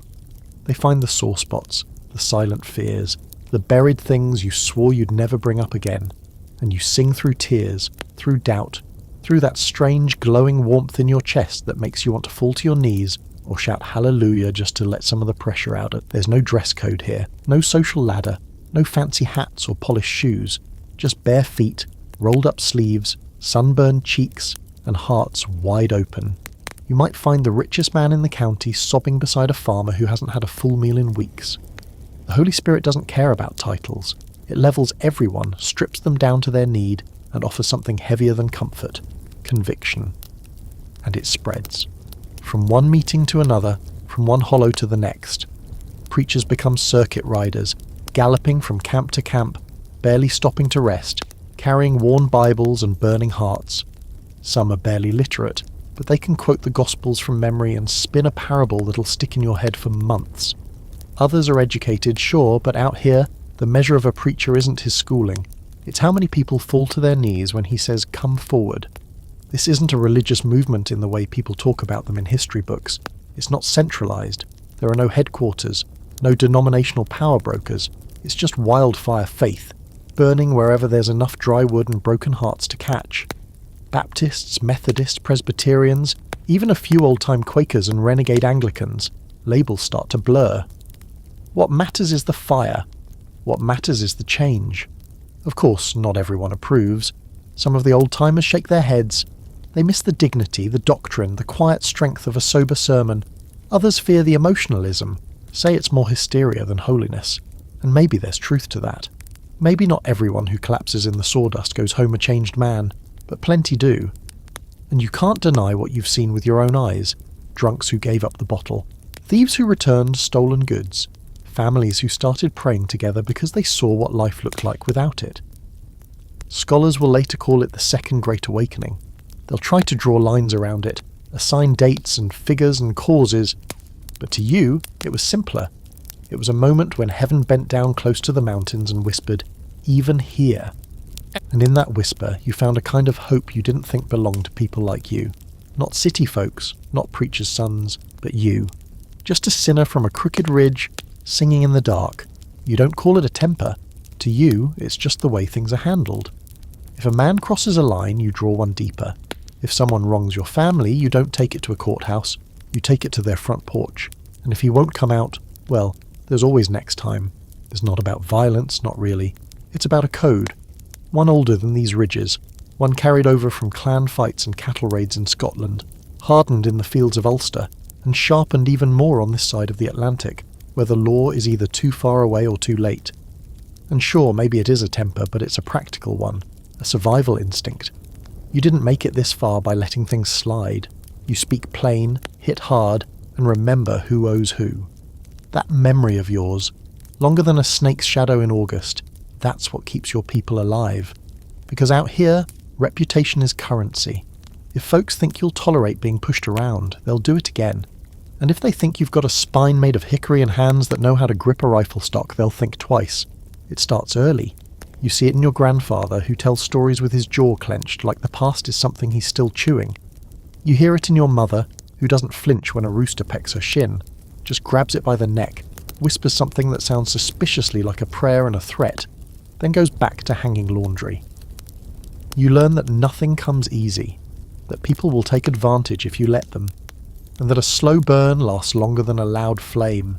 Feuds aren't just myths in this part of the mountains, they're family history. You can walk past a field and hear, "That's where Jesse Taylor and that McNeely boy squared off in '89. You don't ask which 89, they all know which one. Some fights last for generations, passed down like heirlooms, names whispered at the supper table with a scowl. You don't even remember what started it. Something about a fence, a pig, a wedding gone wrong. Doesn't matter now. What matters is that your name was spoken in anger, and that sticks harder than pine sap. You're taught to handle it quiet if possible. Public feuding's a last resort. Better to send a message with silence, with a cold shoulder at church, with a mysteriously downed tree blocking someone's trail. You learn how to send a warning without saying a word. A rooster left on a doorstep, a carving in a fence post. Even the way you stand, arms crossed, eyes level, jaw set, can say more than a sermon. But when it does go loud, it goes real loud. Gunfire echoes through hollers like thunder with bad manners, and suddenly, folks are choosing sides. Not because they want to, but because blood runs thicker than reason, and sometimes choosing not to take a side is more dangerous than the feud itself. Everyone knows the rules. Keep your mouth shut, keep your kids close, and don't be caught in the wrong place when tempers boil. Still, even in the middle of a long-running feud, you know how to draw a line. There are things you don't do. You don't harm women or children.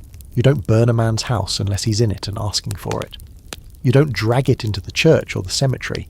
Those places are off limits, neutral ground. Even a blood feud has boundaries.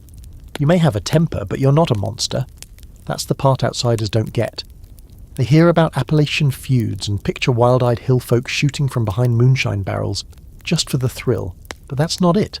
It's not about thrill. It's about pride, about justice, about being wronged so many times that eventually you decide to handle things your own way. Because nobody else will. Because the law doesn't come up your road unless someone's already dead. And sometimes, not even then.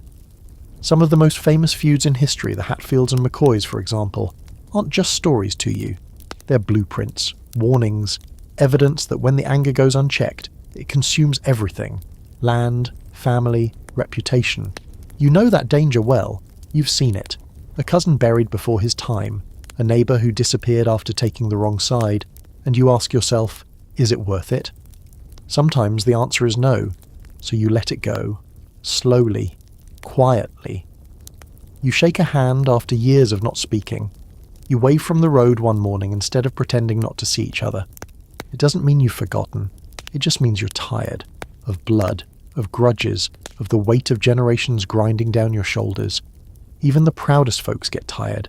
Still, the temper is always there, underneath, like a coal bed that never quite goes cold. It's why you're quick to defend someone who can't defend themselves. Why you step in when the law looks the other way. Why you're ready to square up if someone talks sideways about your sister, or your kin, or the way your people live. You know violence isn't noble, but sometimes it's necessary. And when it is, you don't hesitate. People often mistake that readiness for savagery. They write you off as backward, barbaric. But they miss the code behind the temper, the honour, the loyalty, the unwritten rules that hold your community together when everything else falls apart. You might raise your voice, but you also raise barns. You might clench your fists, but you also open your door to neighbours in need. The temper is just one tool in your belt, used sparingly but effectively. And if someone calls you hot-headed, you don't argue. You just smile. Because if they think that's all you are, they don't know you at all. Family matters more than anything else out here. It's not a saying, it's a law. Older than any court, stronger than any sheriff, and more binding than any preacher's vows.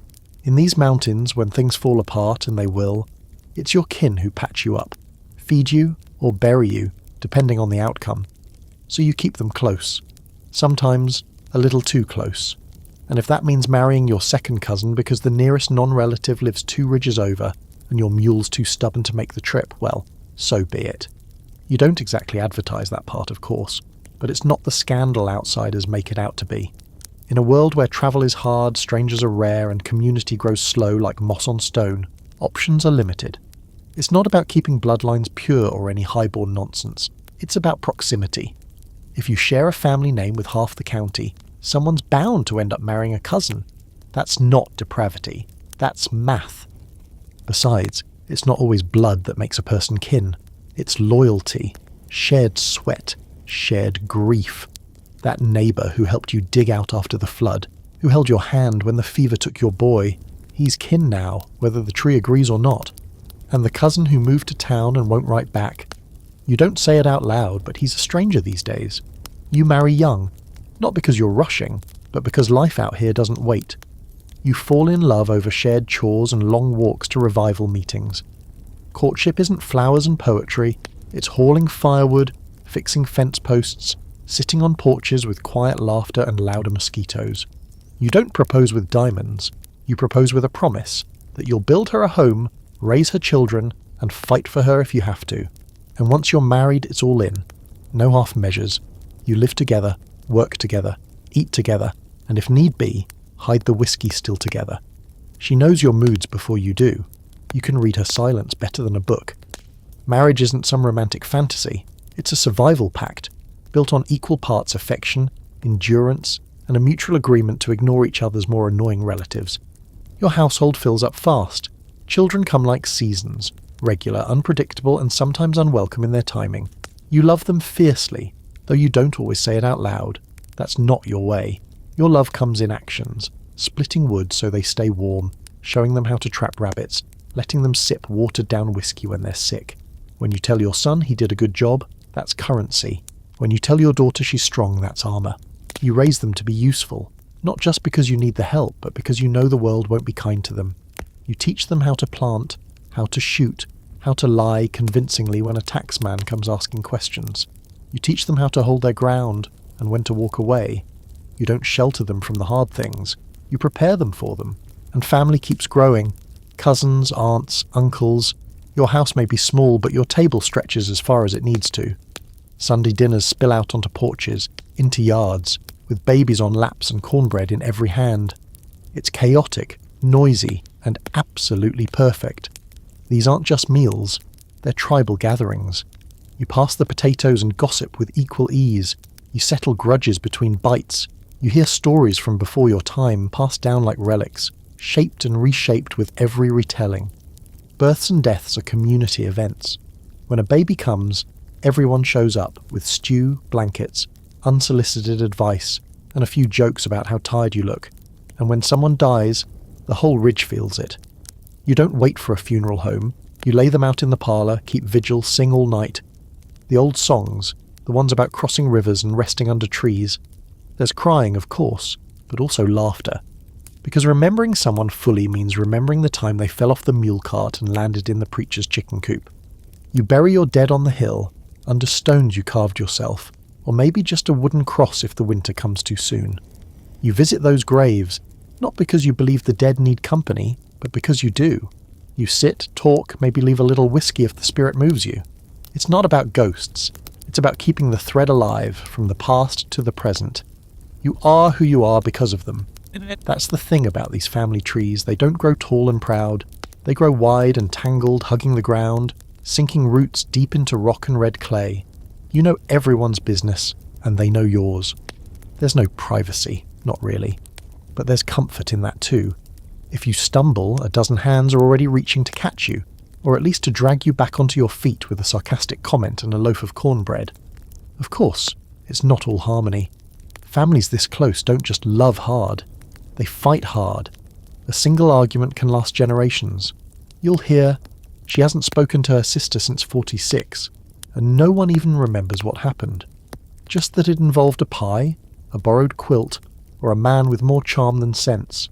And nobody brings it up at dinner unless they want to eat in silence. But deep down, it's understood. When push comes to shove, family circles the wagons. You might call your brother a fool every day of the week, but if someone else does, you're suddenly standing real close with your fists clenched and a grin that says, "Try me." Scholars have poked and prodded at Appalachian family structure, wondering how these kinship networks functioned without much government help. But the truth is, you didn't need outside help. You built a support system out of necessity and trust. You knew how to stretch a dollar, how to care for the sick when doctors were 2 days away, how to raise each other's children when needed. You didn't have a social safety net. You were the net. And that's the quiet strength nobody sees from the outside. They call it backwards, insular, inbred even. But they don't see the resilience, the woven web of lives supporting one another through flood, fire, famine, and the slow grind of time. You didn't just survive out here. You built a dynasty. Not one of castles or titles, but of cabins and kin, and the kind of love that doesn't need saying to be known. Because in these mountains, home isn't a place. It's a who. You don't have a radio. Not yet. Electricity hasn't made it up your ridge, and even if it had, nobody's sending you bills you can't pay for something you can do without. But you do have a fiddle, and a banjo, and maybe a dulcimer, if your uncle with the calloused fingers and whittling habit passed one down. And that's enough. More than enough. Because out here, music isn't a hobby, it's breath. It's what fills the silence between chores, between heartbreaks, between lives. You don't remember the first time you heard it. It was always there, like rain on the roof or wind through pine needles. It comes from everywhere and nowhere. Songs your mother hummed while canning peaches. Tunes your grandfather played after supper when his feet hurt too much to do anything else. Rhythms that echo in your bones when the day's done and the porch is the only place left to be. The fiddle doesn't speak English, but it knows what you mean. It can cry when words won't come. It can laugh better than most folks you know. And when someone pulls that bow across the strings just right, the whole world leans in to listen. That music you make isn't polished. It doesn't need to be. It's crooked like the mountains, raw like fresh chopped wood, and proud like a mule that won't move until it's good and ready. You don't write it down. You live it down. Past hand to hand, knee to knee, and smoky kitchens and fieldside shade. You pick it up by watching, trying, failing, then playing it until your fingers bleed or your soul quiets, whichever comes first. Some of the tunes are old, really old, ballads from across the ocean carried in memory and mouth, passed down through the centuries like family heirlooms. They tell stories of betrayal, of forbidden love, of battles fought with swords instead of words. You don't always understand every line, but you feel them. The shape of them, the ache. A song like Barbara Allen doesn't need translating. Heartbreak sounds the same in every accent. And then there are the reels and jigs, tunes that don't bother with lyrics because they're too busy moving. You tap your feet before you even realise it. Before long, your daughter's up and spinning barefoot in the yard, and someone's keeping time on the porch rail like it's a drum sent by God. These songs don't ask for permission. They demand joy, even when there's not much of it to go around. Now add a banjo. Not that slick 5-string bluegrass banjo you hear on the radio decades later, but an older thing. A rougher, deeper sound that plucks its way out of the dusk like it was born from the hills themselves. Some folks forget that the banjo came from Africa, carried by enslaved hands, shaped in silence and survival. But not you. You feel the ghost of it in every note. Appalachian music isn't just Scots-Irish. It's a stew. A wild, bubbling pot of every culture that climbed these mountains and left something behind. Black, white, indigenous. It all mixes. It has to. Because hardship doesn't discriminate, and neither does rhythm. The dulcimer's a quieter thing. It doesn't holler like a fiddle or thump like a banjo. It hums, like a lullaby wrapped in wool. You play it for babies, for funerals, for long evenings when the world feels too sharp. It's not a flashy instrument, and that's exactly why you love it. It's mountain modest. Like most of your people, it does its job without asking for applause. What you're doing, without knowing it, is laying the foundation for a whole musical tradition. A thing the world will one day call Appalachian folk, then old time, then bluegrass, then country. But you're not chasing a genre. You're chasing truth. You're telling your story in the only language that doesn't lie. No orchestras, no sheet music, just grit and heart and strings. The best music you'll ever hear doesn't happen on a stage. It happens at dusk, on a porch, when someone picks up a fiddle without saying a word and just starts. Maybe a cousin joins on banjo. Maybe someone pulls a jaw harp out of their pocket like a magic trick. Before you know it, you've got 4 generations sitting around sharing the only inheritance that matters, songs that make the hard days bearable, and the good days last a little longer. And those songs evolve. You add verses, steal lines from other families, change the ending because it suits you better. No one minds. That's the rule. The song is alive, and living things change. You might put a gospel spin on an old murder ballad, or turn a fiddle tune into a hymn if the mood feels holy. What matters isn't accuracy. What matters is feeling. If it makes your foot tap or your chest tighten, you keep it. If not, you throw it out with the dishwater. Some songs are silly, about drunken frogs, lazy husbands, or chickens with suspicious habits. Others go so deep you can't even sing the chorus without something catching in your throat. And then there are the songs you don't sing around strangers. The ones about hard times, hunger, grief, and things that happened on cold nights when the lantern went out and nobody could speak of it afterward. Those songs are private, sacred. Maybe you only hum them under your breath while chopping wood. Maybe you don't even realise you're humming until someone looks at you funny and you stop. The world doesn't understand this music. Not yet.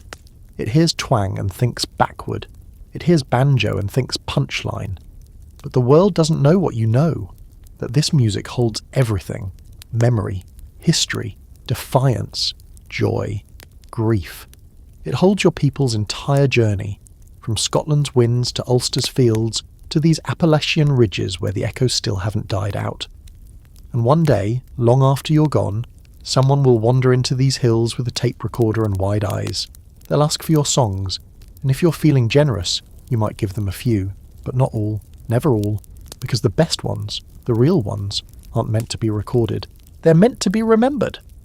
When war comes, it doesn't ask which side of the mountain you live on. It just rolls in like a storm, messy and unpredictable, and you're forced to pick a side, or pretend to, long enough to survive it.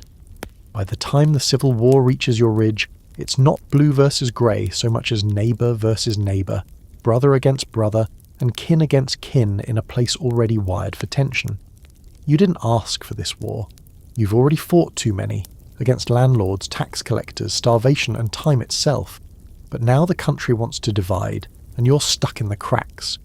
The lowland plantations are shouting secession and waving Confederate flags like they were born with them in hand. But up here in the mountains, it's not that simple.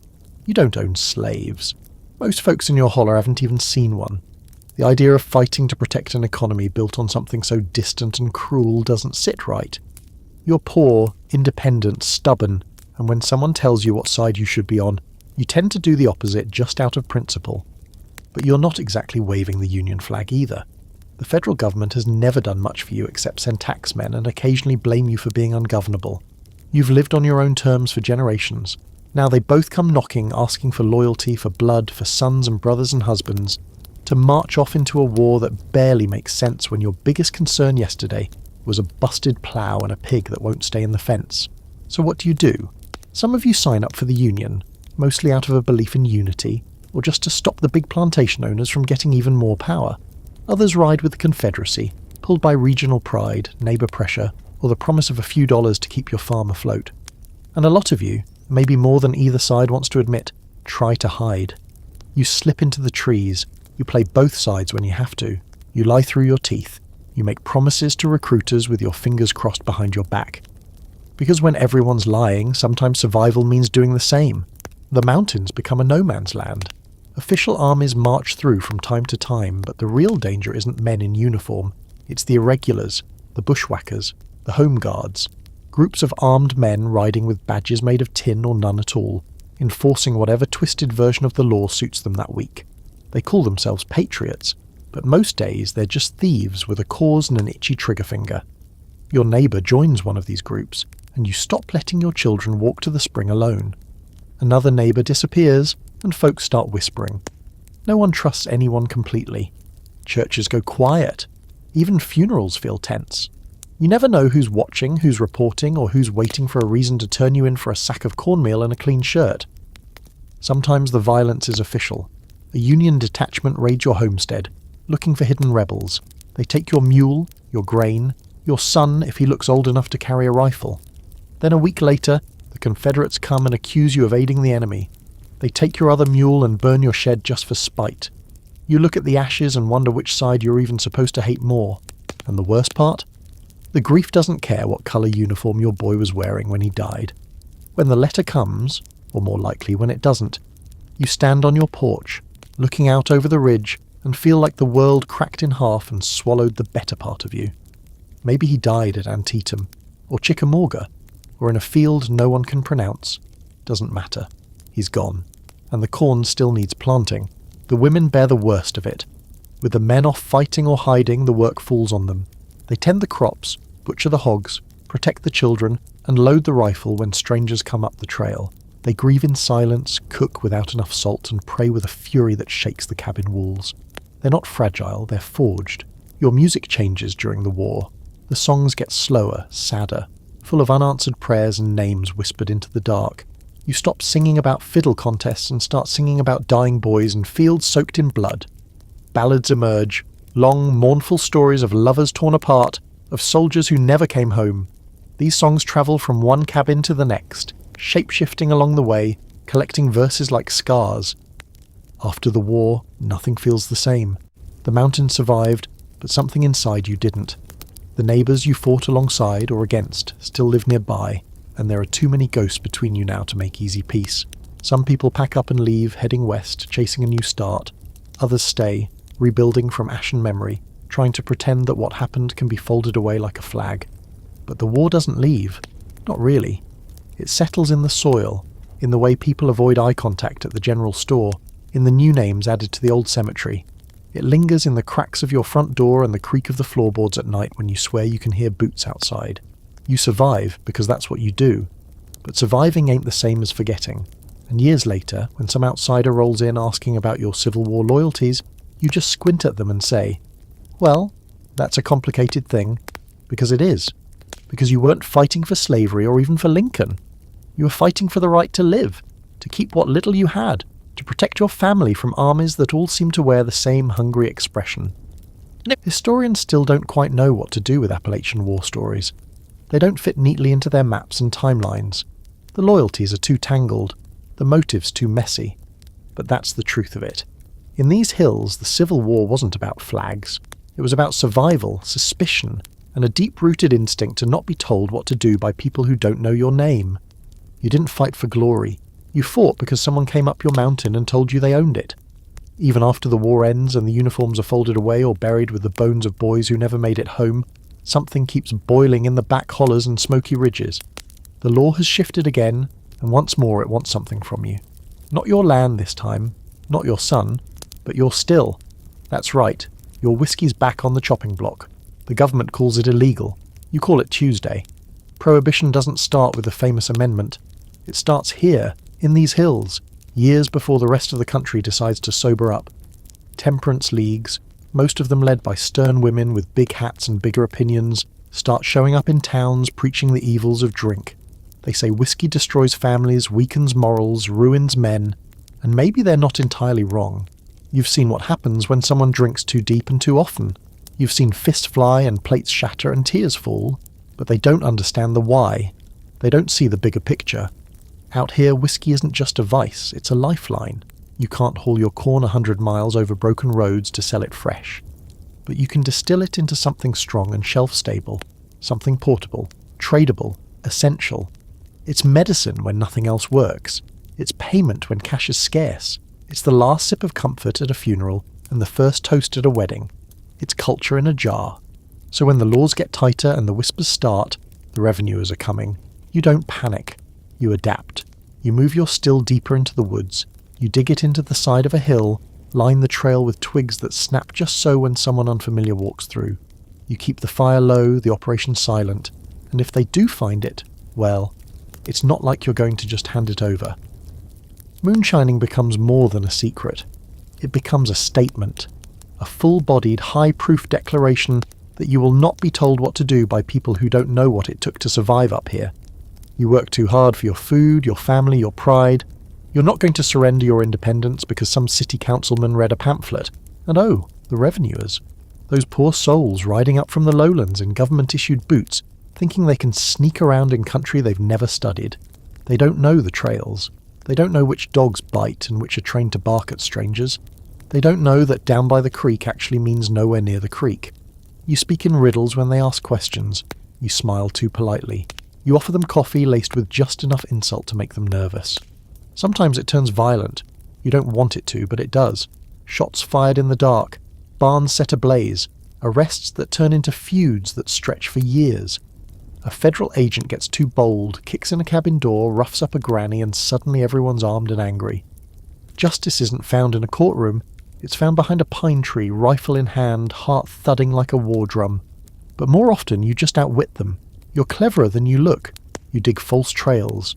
You float your barrels down creeks at night. You train your children to carry messages without writing a word. You hide jars in places no one would think to look. In hollow logs, under outhouse floors, in the bellies of pigs you swear are just fat from acorns. Meanwhile, you keep the tradition alive. You teach your sons and nephews how to read the bubbles, how to cut the heads and tails from a run, how to smell for sweetness or danger. The process becomes sacred. Each still has its own character, its own quirks.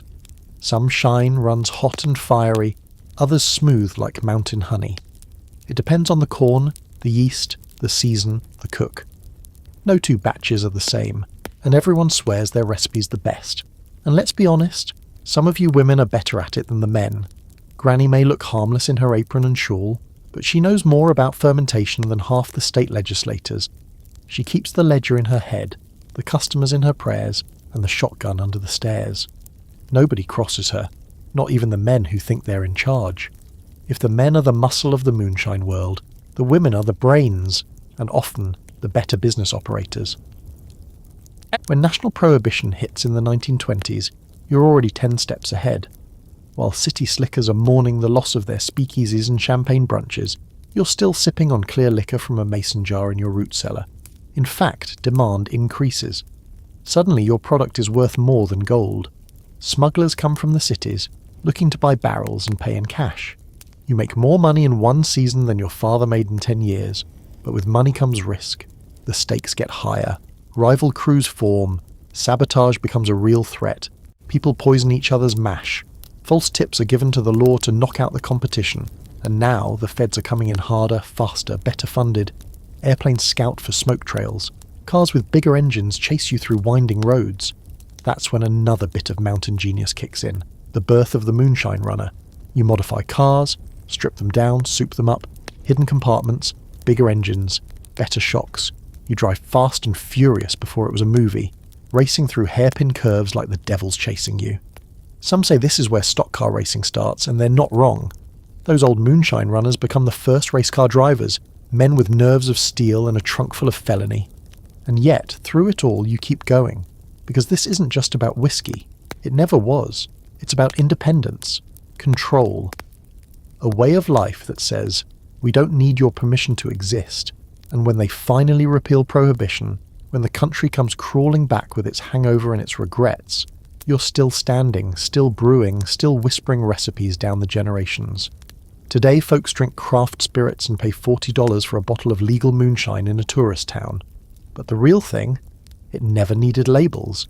It came from sweat and risk and knowing the difference between good liquor and something that'll blind you. It came from the hills, and it still does. There's always someone coming in with a clipboard and a plan. Some man in a coat too clean for real work, talking fast about progress and opportunity, like you haven't been surviving just fine without either. He walks your ridge with shiny shoes and soft hands, pointing at the ground like it's a blank slate. But to you, this isn't blank. It's family. It's memory. It's buried ancestors and sweat-soaked roots, and a hard-won kind of peace that only comes from making your own way. And yet he sees none of that. What he sees is coal. Turns out, what's beneath your feet is worth something. More than something. It's everything to the outside world. Black gold, they call it, though it don't shine and it don't glisten. Still, it fuels their cities, their factories, their bright electric lights. And now they want yours. They don't say it like that, of course. They say investment. They say jobs. They say modernization. But what they mean is, we're taking your mountain. It begins slow. A few men show up offering cash for mineral rights. They act friendly, call you sir, tip their hats to your wife. The contracts are long and full of words you've never seen before, but they promise you won't even notice the mining. Just a little digging, they say. Won't bother the surface. You'll still have your land. And the money? Well, it sounds good. Too good. You've got a leaking roof, a busted plough, and 4 kids who've outgrown their shoes. So you sign. Later you'll find out mineral rights means they own what's under your land. And sometimes, if they want to get to it bad enough, they'll find a way to take what's on top too. That's how it starts. Then the machines come. Loud, strange beasts with metal jaws and endless hunger. They tear into the hills like they're peeling an orange, scraping away topsoil, trees, creeks, anything in their way. They call it strip mining. You call it a desecration, a violation.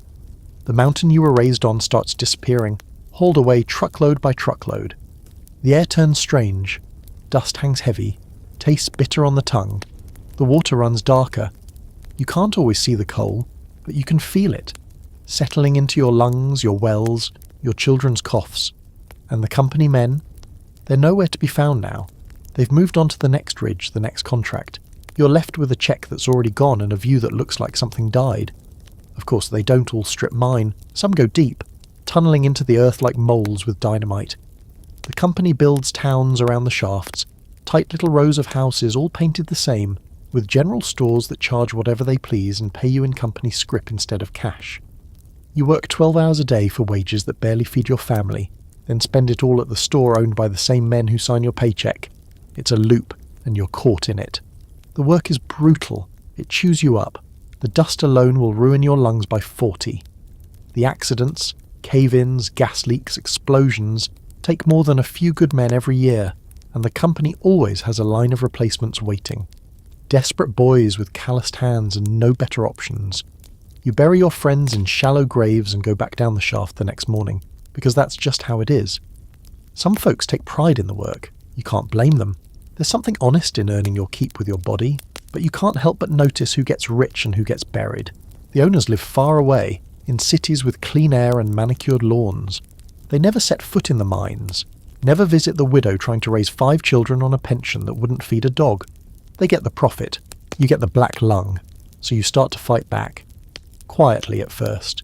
You talk to your neighbours, you grumble about the store prices, the unsafe shafts, the script that isn't worth the paper it's printed on. Then someone uses a dangerous word, union.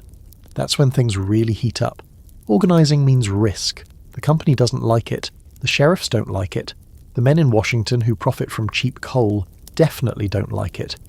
If you even whisper about forming a union, you might find yourself fired, evicted, or worse. But you do it anyway. Because sometimes a man's got nothing left to lose but his chains, and the fights get real violent, strikes turn into shootouts. The company hires private detectives, Pinkertons and Baldwin Felts agents who treat you like enemy combatants instead of workers asking for dignity. They raid your homes, beat your leaders, throw your families out into the cold. At Blair Mountain in West Virginia, the fight gets so big they call in the US Army. Planes drop bombs on American soil, on your soil, just to stop miners from organising. They call it a rebellion. You call it Tuesday. Women join the fight. They march, protest, even take up arms. Mother Jones becomes a legend, travelling from camp to camp, stirring fire in the bellies of men who thought they were too tired to keep fighting. She calls out company men by name. She isn't afraid. And neither are you. Not anymore. Eventually you win something. Not everything. Not nearly enough, but something. Better wages, safer conditions, recognition, a seat at the table, even if it's the smallest chair in the corner. But you pay for it. In blood, in time, in sons who never made it home, in a landscape scarred beyond repair. Scholars will debate whether the coal companies built Appalachia or bled it dry. You already know the answer. They came in with promises, left with your mountains in their pockets, and blamed you when the land stopped producing. But you endured. You always do. You built lives on broken ground. You found joy in stolen moments and Sunday suppers and the music that kept rising even as the mountain fell. And long after the last shaft is sealed, long after the last strip mine is abandoned, the land remembers, the creeks try to heal, the trees come back, slow but stubborn, and in the silence your children learn what you always knew. You are more than what they came to take. The schools come late. They arrive after the mines, after the logging camps, after the church houses and courthouses, when someone finally decides that maybe children in the hills deserve to read something besides seed catalogues and tombstones. The buildings are simple, usually just one room with a bell on top and cracks between the floorboards, wide enough to lose a pencil in. A potbelly stove in the middle groans all winter long, and you can still see your breath during morning lessons. But it's something. It's a start. You walk miles to get there, through mud, snow, and poison ivy. No one drives you. You carry your books in a flour sack or under your arm, along with a biscuit or leftover cornbread wrapped in wax paper. Attendance depends on weather, chores, and whether your father needs help splitting wood that day. School isn't the priority, life is. But when you can make it, you go. Not for grades, not for futures, but for possibility. The teacher's barely older than the oldest students. Sometimes she's a local girl who learned just enough herself to teach others. Sometimes she's a stranger from the outside world, wide-eyed and underpaid, dropped off by the mission board or the state with a suitcase full of chalk and optimism. If she's smart, she learns fast to adjust her expectations, because here, kids don't sit still, don't know Latin, and don't care about grammar when their boots have holes and their bellies are growling. But they're smart, sharp as a fox with its tail in a trap. Give them a reason, and they'll latch onto learning like a dog on a bone. You might not speak proper, might not spell every word right, but you understand rhythm, story, numbers, weather, time. You know how to measure corn by the handful and track the seasons by smell. The teacher catches on, if she's worth her salt, start with what they know, then stretch it. A folk song becomes poetry, a moonshine recipe becomes chemistry, a family tree turns into a history lesson. Books are precious. They're passed down, patched up, shared like treasures. Dog-eared copies of McGuffey's Reader, tattered almanacs, old Bibles with brittle pages and names scribbled in the margins. You read slowly at first, stumbling over syllables like stones in a creek. But then one day, it clicks, and suddenly a new world opens up, one with more colours than even an autumn ridge. Not everyone learns to read. Some never get the chance. Others just don't see the point. If you're going to work in the mines like your daddy, why waste time with Shakespeare? But those who do learn never forget the way it changed them, not just because it brought the world closer, but because it proved something, that your mind is just as sharp as any city boy's. Sharper, maybe. Then come the missionaries. They don't just bring God, they bring systems, standardized education, formal curriculum, rules about who teaches what, how, and when. Some of it helps, some of it feels like a choke collar. You're taught that your dialect is incorrect, your customs are quaint, and your songs are just hillbilly nonsense. They say you need to be civilized, as if dignity wears a necktie and lives in a school district, but you know better. You know that just because your grammar is crooked doesn't mean your thoughts are. You can tell a better story than any textbook. You can recite family history going back 5 generations without blinking. So you take what's useful and leave the rest. That's always been your way. Still, the idea of education starts to catch hold. Enough that some parents begin choosing school over chores. Enough that a few bright-eyed kids make it all the way to high school, real high school, in a town with paved roads and indoor plumbing. They come back changed, wearing store-bought shoes and quoting presidents. Sometimes they're admired, sometimes they're envied, sometimes they don't come back at all. And then, a rare one, usually the preacher's daughter or a coal miner's bookish son, makes it all the way to college. That word sounds almost mythical in these hills, like something whispered in stories. College means more than learning. It means escape, freedom, maybe even prosperity. But it also means distance, and distance in a place built on closeness can be dangerous. Some who leave never feel right again. They're caught between two worlds, too polished for home, too homespun for the outside. They come back for funerals maybe, or holidays. They bring gifts, stories, nervous smiles. But you can see it in their eyes. They're drifting, unmoored. You wonder if knowledge came with a price too high. And yet, when your child looks at you and says, "I want to go to school in Lexington," or "I got a letter from Berea College," you nod. Even if your heart hurts, even if you know they may never live on this land again. Education brings new ideas, but it also brings new eyes. Suddenly your people are being written about, studied, filmed. Outsiders with cameras and notepads show up asking questions about your way of life. They treat your moonshine still like a zoo exhibit. They scribble down your sayings and film your ballads like you're the last of an endangered species. It's strange being studied like that. Flattering maybe, but also suspicious. You wonder if they're here to help, or just to gawk. They publish reports about your poverty, your illiteracy, your cultural stagnation. You read those words and laugh bitterly, because they never saw your grandfather build a cabin with no nails. They never heard your sister recite poetry while shelling beans. They never learned to read the land like you did. Still, education doesn't stop. You keep pushing for it, even when funding is thin and teachers are scarce. Even when the government only remembers your region exists during election years. You form parent committees. You build schools with your own hands. You pass down what you know even when no one else is looking. Because deep down you understand. Knowledge is power, and not the kind that lords over people, but the kind that lets you protect what's yours. The kind that helps you argue your land case in court. The kind that teaches your daughter to fix the truck and your son to write a letter so sharp it cuts through bureaucracy like a blade. You're not asking for pity. You're not even asking for help. You're just asking for a fair chance to learn, and maybe to teach the world a thing or two in return. There comes a time when the hills don't hold you anymore. Not because they've turned against you, but because you've outgrown the small slice of land that's been passed down through too many hands. The soil's worn out, the coal's drying up, and the factory down the road laid off another round of workers last month. You wake up one morning with a strange feeling in your gut, the kind that says, maybe I need to go. Not for good, maybe, but long enough to send money back, long enough to build a future that doesn't start and end in the same square mile.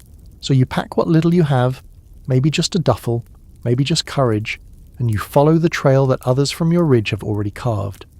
Some head north to Pittsburgh, where the steel mills swallow up men by the hundreds. Others chase auto work in Detroit or factory jobs in Ohio, where the pay is steady and the winters are sharp enough to make you miss home by November. You don't know what you're getting into exactly, but you know what you're leaving behind. Leaving the mountains is a heartbreak all its own. You try not to look back when the bus rolls down the last familiar curve, but you do. Everybody does. The ridgeline looks softer from a distance, like it's already forgiving you for going. You swear you'll come back someday. Maybe for good, maybe just to bury your parents in the same plot where you'll end up one day too. Either way, a part of you never really leaves. The city hits you hard, not just the size of it, though that's dizzying enough. It's the noise, the stink, the speed of it all. People don't say hello when you pass them. They don't offer you coffee or ask after your mama. They talk fast, walk faster, and act like time is something they can never get enough of. You learn quickly that your drawl marks you. You say y'all once at a diner and the waitress smirks. You get asked if you're from the sticks. You are, of course, but it still stings. You learn to adjust. You shave a little off your accent, tighten up your speech. You keep some stories to yourself. You figure out how to navigate factory floors, union meetings, apartment leases, and city buses. You find other folks like you, men with the same calloused hands and faded work shirts, women who still say bless your heart even when it's clearly an insult. You build a little community, one front porch and potluck at a time, but there's loneliness in it. A quiet, aching kind. The kind that seeps in after your shift ends, when the machines are silent and you're sitting in a rented room with too much concrete outside the window. You miss the sound of frogs at night. You miss dirt roads and screen doors that slap shut behind you. You miss people who know you, who knew your parents, who remember the day your uncle wrecked his mule cart in the creek and blamed it on bad brakes. The jobs are better, sure. More money, more chances. You save up, send a little home each month. Maybe buy your mama a new stove or your brother a set of tyres. But there's a cost. You don't see your youngest grow up. You miss funerals. You hear about sickness and weddings in letters that take too long to arrive. Home becomes a story someone else tells you. For some, the city becomes permanent. They marry, raise children, find a church, settle into a rhythm. They still talk about the mountains like they're a dream they once had. Others can't hack it. They last a few months, maybe a year, then come back with empty pockets and heavy hearts. And then there are the in-betweeners, folks who leave but don't settle, who carry the mountains inside them like a ticking clock, always waiting for the right moment to return. The children of these migrants, well, they grow up different. They have the blood but not the dirt. They know how to say Appalachia, but they don't always know what it smells like after a summer rain. Their parents tell them stories, try to keep the old ways alive in city kitchens and Sunday schools, but it's not the same. Still, the stories stick. Sometimes all it takes is one summer visit to a cousin's farm or a funeral in a holler church to ignite something, a spark of identity, a hunger for home. There's a whole generation raised this way, in between. Some become artists, writers, teachers, trying to translate Appalachian life for a world that's always misunderstood it. Some become activists, defending the old ways, fighting against stereotypes. Others just carry the legacy quietly, cooking cornbread in cast-iron pans and humming mountain ballads to their babies at night. And then, as the years go by, something shifts. The world outside the mountains starts to change. The economy buckles, the factories close, the promises of the cities break like old mason jars dropped on pavement. Suddenly, the life that once seemed backward and limited starts to look, well, resilient, sustainable even. People start talking about local food, self-sufficiency, community, things your people have been doing forever. Now some folks want to go back, not just to visit but to stay. Retired factory workers, grandchildren of miners, young couples who are tired of rent and traffic and screens. They buy land, fix up old cabins, learn how to can tomatoes and slaughter chickens. They call it homesteading like they invented it. You just smile, welcome them in, show them how to hold a hoe properly, let them figure out for themselves that chickens are meaner than they look. There's pride in this return, a sense that maybe, just maybe, the world is remembering the value of what Appalachia has always known, that the land can provide, that people matter, and that home is something you build, not something you buy. It's not a utopia. There's still poverty, still politics, still problems, but there's hope. You've come full circle in a way. The same hills that once pushed you out now call you back, and whether you return in body or just in spirit, whether your boots touch red clay or your kids just know the stories, you carry that thread, that lineage, that grit. You are, in the end, exactly what your ancestors were. Tough, tender, and always looking toward the ridge to see what's coming next. Because no matter how far you roam, you know the truth. You're not just from the mountains are from you. The world keeps trying to pin a label on you. Every few decades it comes back around, fresh-faced and full of certainty, waving some new term like a flag. Hillbilly, mountain folk, poor white trash, forgotten America.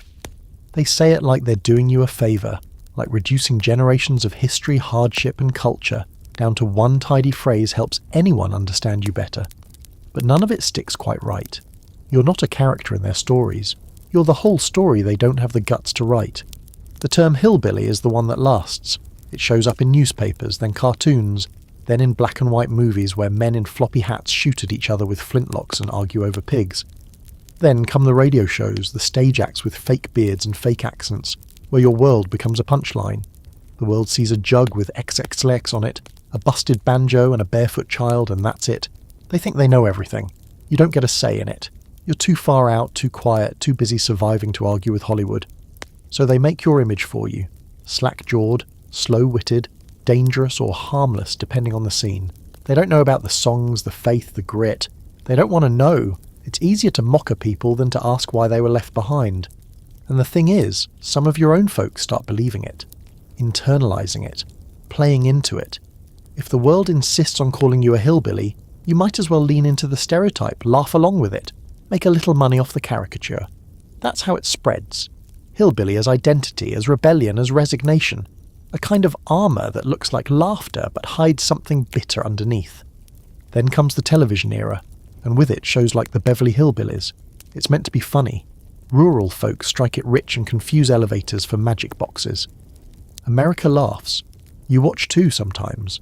It's entertaining, sure, but somewhere in your gut something stings. You recognise the accent. You recognise the names, the cabin, the values. It's you, turned inside out and shaken for jokes. And when the war on poverty rolls into town in the 1960s, they bring cameras. They want footage of barefoot children on porches, sagging cabins, toothless grins. They film without context, without compassion. They say they're trying to help, but what they really want is pity. They broadcast your life to the rest of the country like it's a cautionary tale. Look what happens when people fall behind. They don't show the gardens, the music, the strength of a grandmother raising 5 kids while sewing quilts and holding a church together. They don't film the joy, the intelligence, the resistance. Just the broken pieces, the worst angles.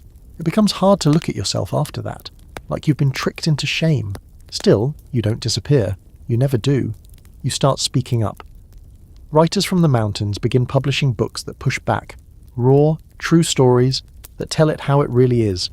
Poets who grew up in trailers, journalists who split wood before class, professors with coal dust in their blood. They reclaim the term Appalachian, polish it, sharpen it, remind the world that this region isn't a backwater, it's a cradle of culture, of resistance, of a kind of wisdom you can't learn in college. You learn to hold 2 truths at once. Yes, there is poverty here. Yes, there is struggle. But that is not all there is, and you are not defined by your worst day. You're proud of your accent, your slang, your weird old ways that make people laugh uncomfortably because they sense something powerful behind them. Something unbroken. Art becomes your weapon. Music, as always, carries the load. Now it's not just banjos and ballads, it's protest songs, folk revival, even rock and roll with a mountain backbone. Pain becomes poetry, trauma becomes testimony, and the world starts to listen differently. Not because it finally respects you, but because you refuse to be quiet. Then, in election years, the spotlight swings back around. Pundits talk about you like you're some alien voting bloc. They roll out maps with names like Trump Country and act like they've discovered a lost tribe. They ask why Appalachians vote the way they do, talk the way they do, cling to things the rest of the country discarded. They never ask what they missed, what they took, or how they failed you. So you stop waiting for them to get it. You start creating your own spaces, community radio, independent documentaries, online publications run by people who still smell like wood smoke. You teach your kids to be proud, not pitiful. You name your businesses after ridges and hollers. You wear the word hillbilly like a badge, but on your terms now, not theirs, because you figured something out. When people don't understand you, they try to control you. But if you stay rooted, if you know who you are, they can't pull you up. They can't sell you a new identity. You've already got one. It's woven into your DNA, carved into the sides of your mountains, sung in 4-part harmony at dusk.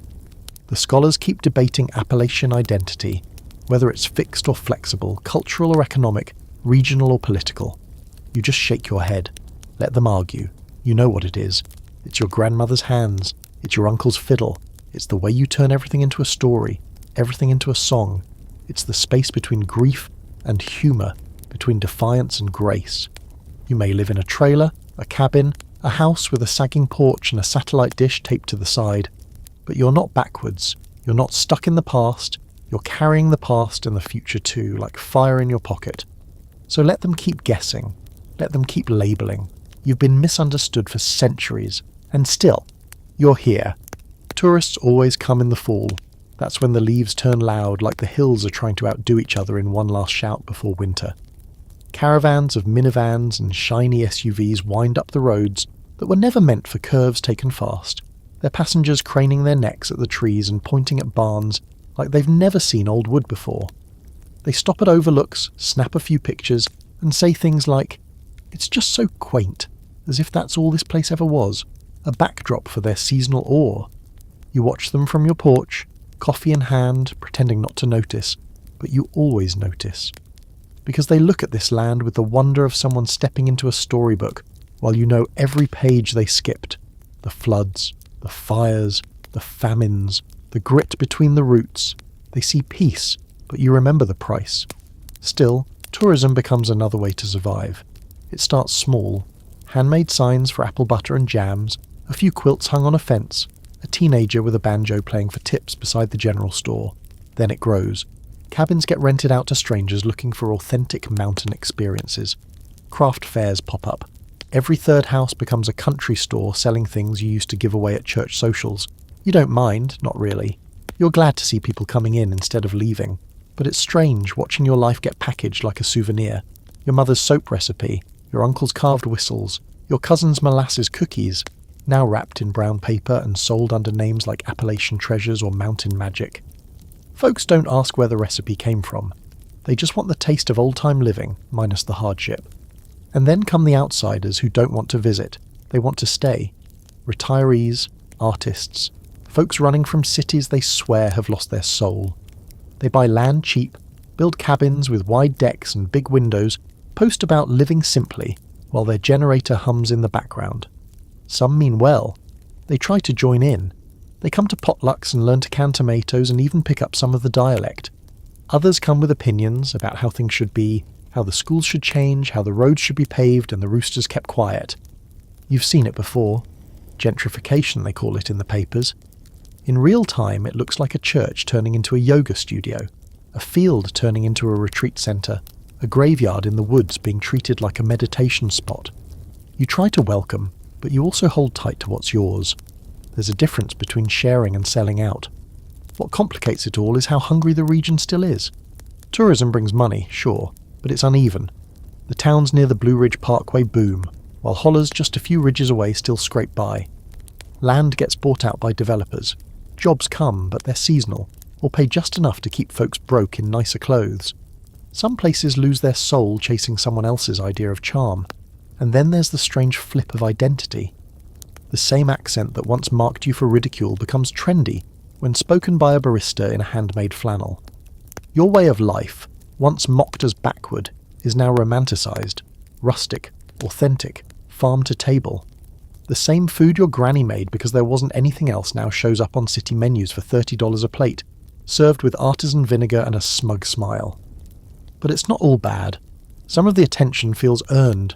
Documentaries made by locals start winning awards. Artists from the region find platforms to tell their stories. Real ones. Not stereotypes, not pity reels. Just truth, rough-edged and rooted. The folk music you grew up with, sung in kitchens and passed down in breath, finds new life in indie albums and backyard festivals. And when it's done right, when it's done with respect, it feels less like stealing and more like a kind of revival. Young folks start coming back too. Not in droves, not yet, but enough. They bring with them tech skills, fresh eyes, new ideas, but they also carry old hearts. They don't want to turn their towns into cities. They want to make them whole. They build coffee shops with Appalachian poetry on the walls. They organise farmers' markets and teach traditional crafts. They don't ask their grandparents to modernise. They ask to learn. It's a strange blend of old and new now. You have Wi-Fi in a house with a coal stove. You get text messages while gathering eggs. You follow weather apps, but still trust the clouds. Your child Skypes with friends in 4 states, then goes outside to string beans on the porch just like you used to. There's tension, of course. There always is. Not everyone welcomes change. Some folks see outsiders as intruders, not neighbours. Some worry the culture will get watered down, turned into something pretty and pointless. And they're not wrong to worry. But the deeper truth? You've always changed, always adapted. Your people have been absorbing and repurposing and reimagining since the first step off the boat in Ulster. You just prefer to do it on your own terms. The biggest fight now isn't against tourism or outsiders, is against forgetting, against letting your story be told by someone who only visited for a weekend. That's why you keep teaching the songs, telling the stories, cooking the food slow. You let the tourists come and buy their jams, but you also tell your kids the real stories while stirring the pot. You write things down, you record, you archive, you name your daughters after grandmothers and your sons after ridgelines. And when someone asks where you're from, you still say the same thing, with pride in your chest and a smile that knows its own worth. I'm from here. Let them make of it what they will. Eventually someone will ask you what it means to be Appalachian. They'll ask it earnestly, maybe with a notebook in hand or a camera pointed in your face. They'll want a neat answer, something quotable, something they can fit between quotation marks and file under regional identity. And you'll look at them for a long moment, because how do you answer a question like that without lighting a fire you can't put out? You might start with what it's not. It's not poverty, not ignorance, not isolation. Those are just the shadows people see when they squint from a distance. You'll say being Appalachian isn't about being stuck in time, it's about remembering time, carrying it, holding the stories of people who kept going when there was no reason to, when the land itself felt like it might swallow them whole. It's in the way your grandfather said your name with his jaw tight and his eyes soft. It's the way your grandmother moved through a kitchen like a dance, every motion rooted in someone else's memory.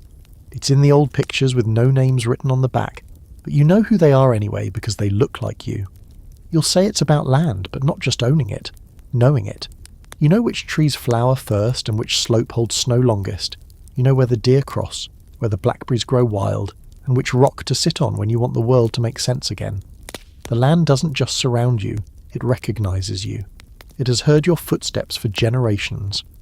Being Appalachian is faith too, not always the church kind, though there's plenty of that, but a deeper kind, a faith that life will go on, that winter will break, that the seeds you plant in spring will rise through the mud, even if last year's didn't, that if you lose something, you'll find something else, that God may not come when you call, but he'll sit on the porch with you when you can't sleep. It's humour, dry and sharp, laughter like a knife slipping between ribs, aimed at the absurdity of surviving in a world that constantly tries to measure your worth in terms you didn't agree to. You learn early on how to joke about hunger, heartbreak and hardship, not to minimise them, but to keep them from owning you. You learn to tell stories that end with a laugh, even if they start with a funeral. It's contradiction. You can be fiercely independent and deeply communal at the same time. You can cuss the government while still flying a flag. You can hate your neighbour one week and fix his roof the next. You can want your kids to leave and also want them to stay forever. You're not simple. You never were. You'll want to explain that poor and Appalachian are not synonyms. Neither are conservative and ignorant. That being rural doesn't mean being small-minded, that some of the smartest people you've ever met never stepped inside a college classroom, but they could build a house from memory, recite 100 years of family history, and spot a lie before the last word left your mouth. Maybe you'll bring up the fact that your people have been used, by companies, by politicians, by storytellers in shiny boots who come to these hills to mine dignity, the same way coal companies mined the land. And yet, they stayed. They endured. They built lives with scarred hands and broken hearts, and a kind of quiet joy that most of the world will never understand. You'll say it's not about nostalgia either. You don't romanticize the past. You know what it cost. You know what the winters were like when the woodpile ran low, what it felt like to bury babies before they had teeth, how your people smiled without having anything to smile about. But you honour the past. That's different. That's essential. It's also not monolithic. You'll tell them there are as many ways to be Appalachian as there are ridges in these mountains. Black Appalachians, queer Appalachians, indigenous Appalachians, immigrant families who found sanctuary in these folds. The region contains multitudes, always has. Anyone who tells you otherwise doesn't know the terrain or the people. You'll say it's in the music, sure, in the fiddle tunes and gospel harmonies and the stories that live in minor keys, but it's also in the silence, in the long pause before someone speaks, in the hush that falls before a storm rolls over the ridge, or in the stillness of a kitchen where grief sits with folded hands. And you'll say it's in the food, but not just what's on the plate, it's in how it got there. Grown, canned, cooked, shared. The way you don't leave someone's house without eating something, even if it's just a slice of tomato and a piece of bread. The way recipes are passed down with no measurements. Just a string of memories and muscle memory. Finally, you'll admit it's something you can't fully explain. It's in your marrow, in your speech, in the way you sit with sorrow like it's an old friend and greet joy like it might not stay long. It's in how you love people, hard and often, and even when they haven't earned it. Because one day you'll need that same grace yourself. Being Appalachian isn't a costume. It isn't a brand. It's not something you perform or prove. It's just who you are, quietly, stubbornly, beautifully, and always. So now that the dust's settled and the fires burn low, you can sit back and breathe in what's left of the journey. It's been long, centuries long really. From windswept Scottish cliffs to the rocky soil of Ulster, from the crowded holds of immigrant ships to the tangled forests of colonial America, and finally into the dark, rich folds of the Appalachian Mountains. You've walked every mile of it tonight, barefoot, uphill, both ways, with a fiddle under one arm and a sack of cornmeal under the other, and after all that, you're still here, still building, still singing, still telling stories over cast iron and coffee. You've survived war, famine, fire, coal, concrete, and more than your fair share of pity and misjudgment. But your roots are deep. That's what matters most now. The ridges remember, the hollers carry your voice. And whether your name is stitched into the family Bible or scribbled in the back of a paperback, you've added your line to a story that's far from finished. So let the outsiders keep guessing. Let the old jokes echo a little before they die out completely. You know who you are. You know what it took. And that knowledge, that quiet, steady truth, it hums in your blood like a hymn with no words. Maybe you're still in the mountains. Maybe you're 1,000 miles away, dreaming of red clay and honeysuckle. Either way, you carry it. You carry them. You carry you. And that's the story now. Thanks for sticking with me. Close your eyes. Let the rhythm of the mountains lull you to sleep. You're home.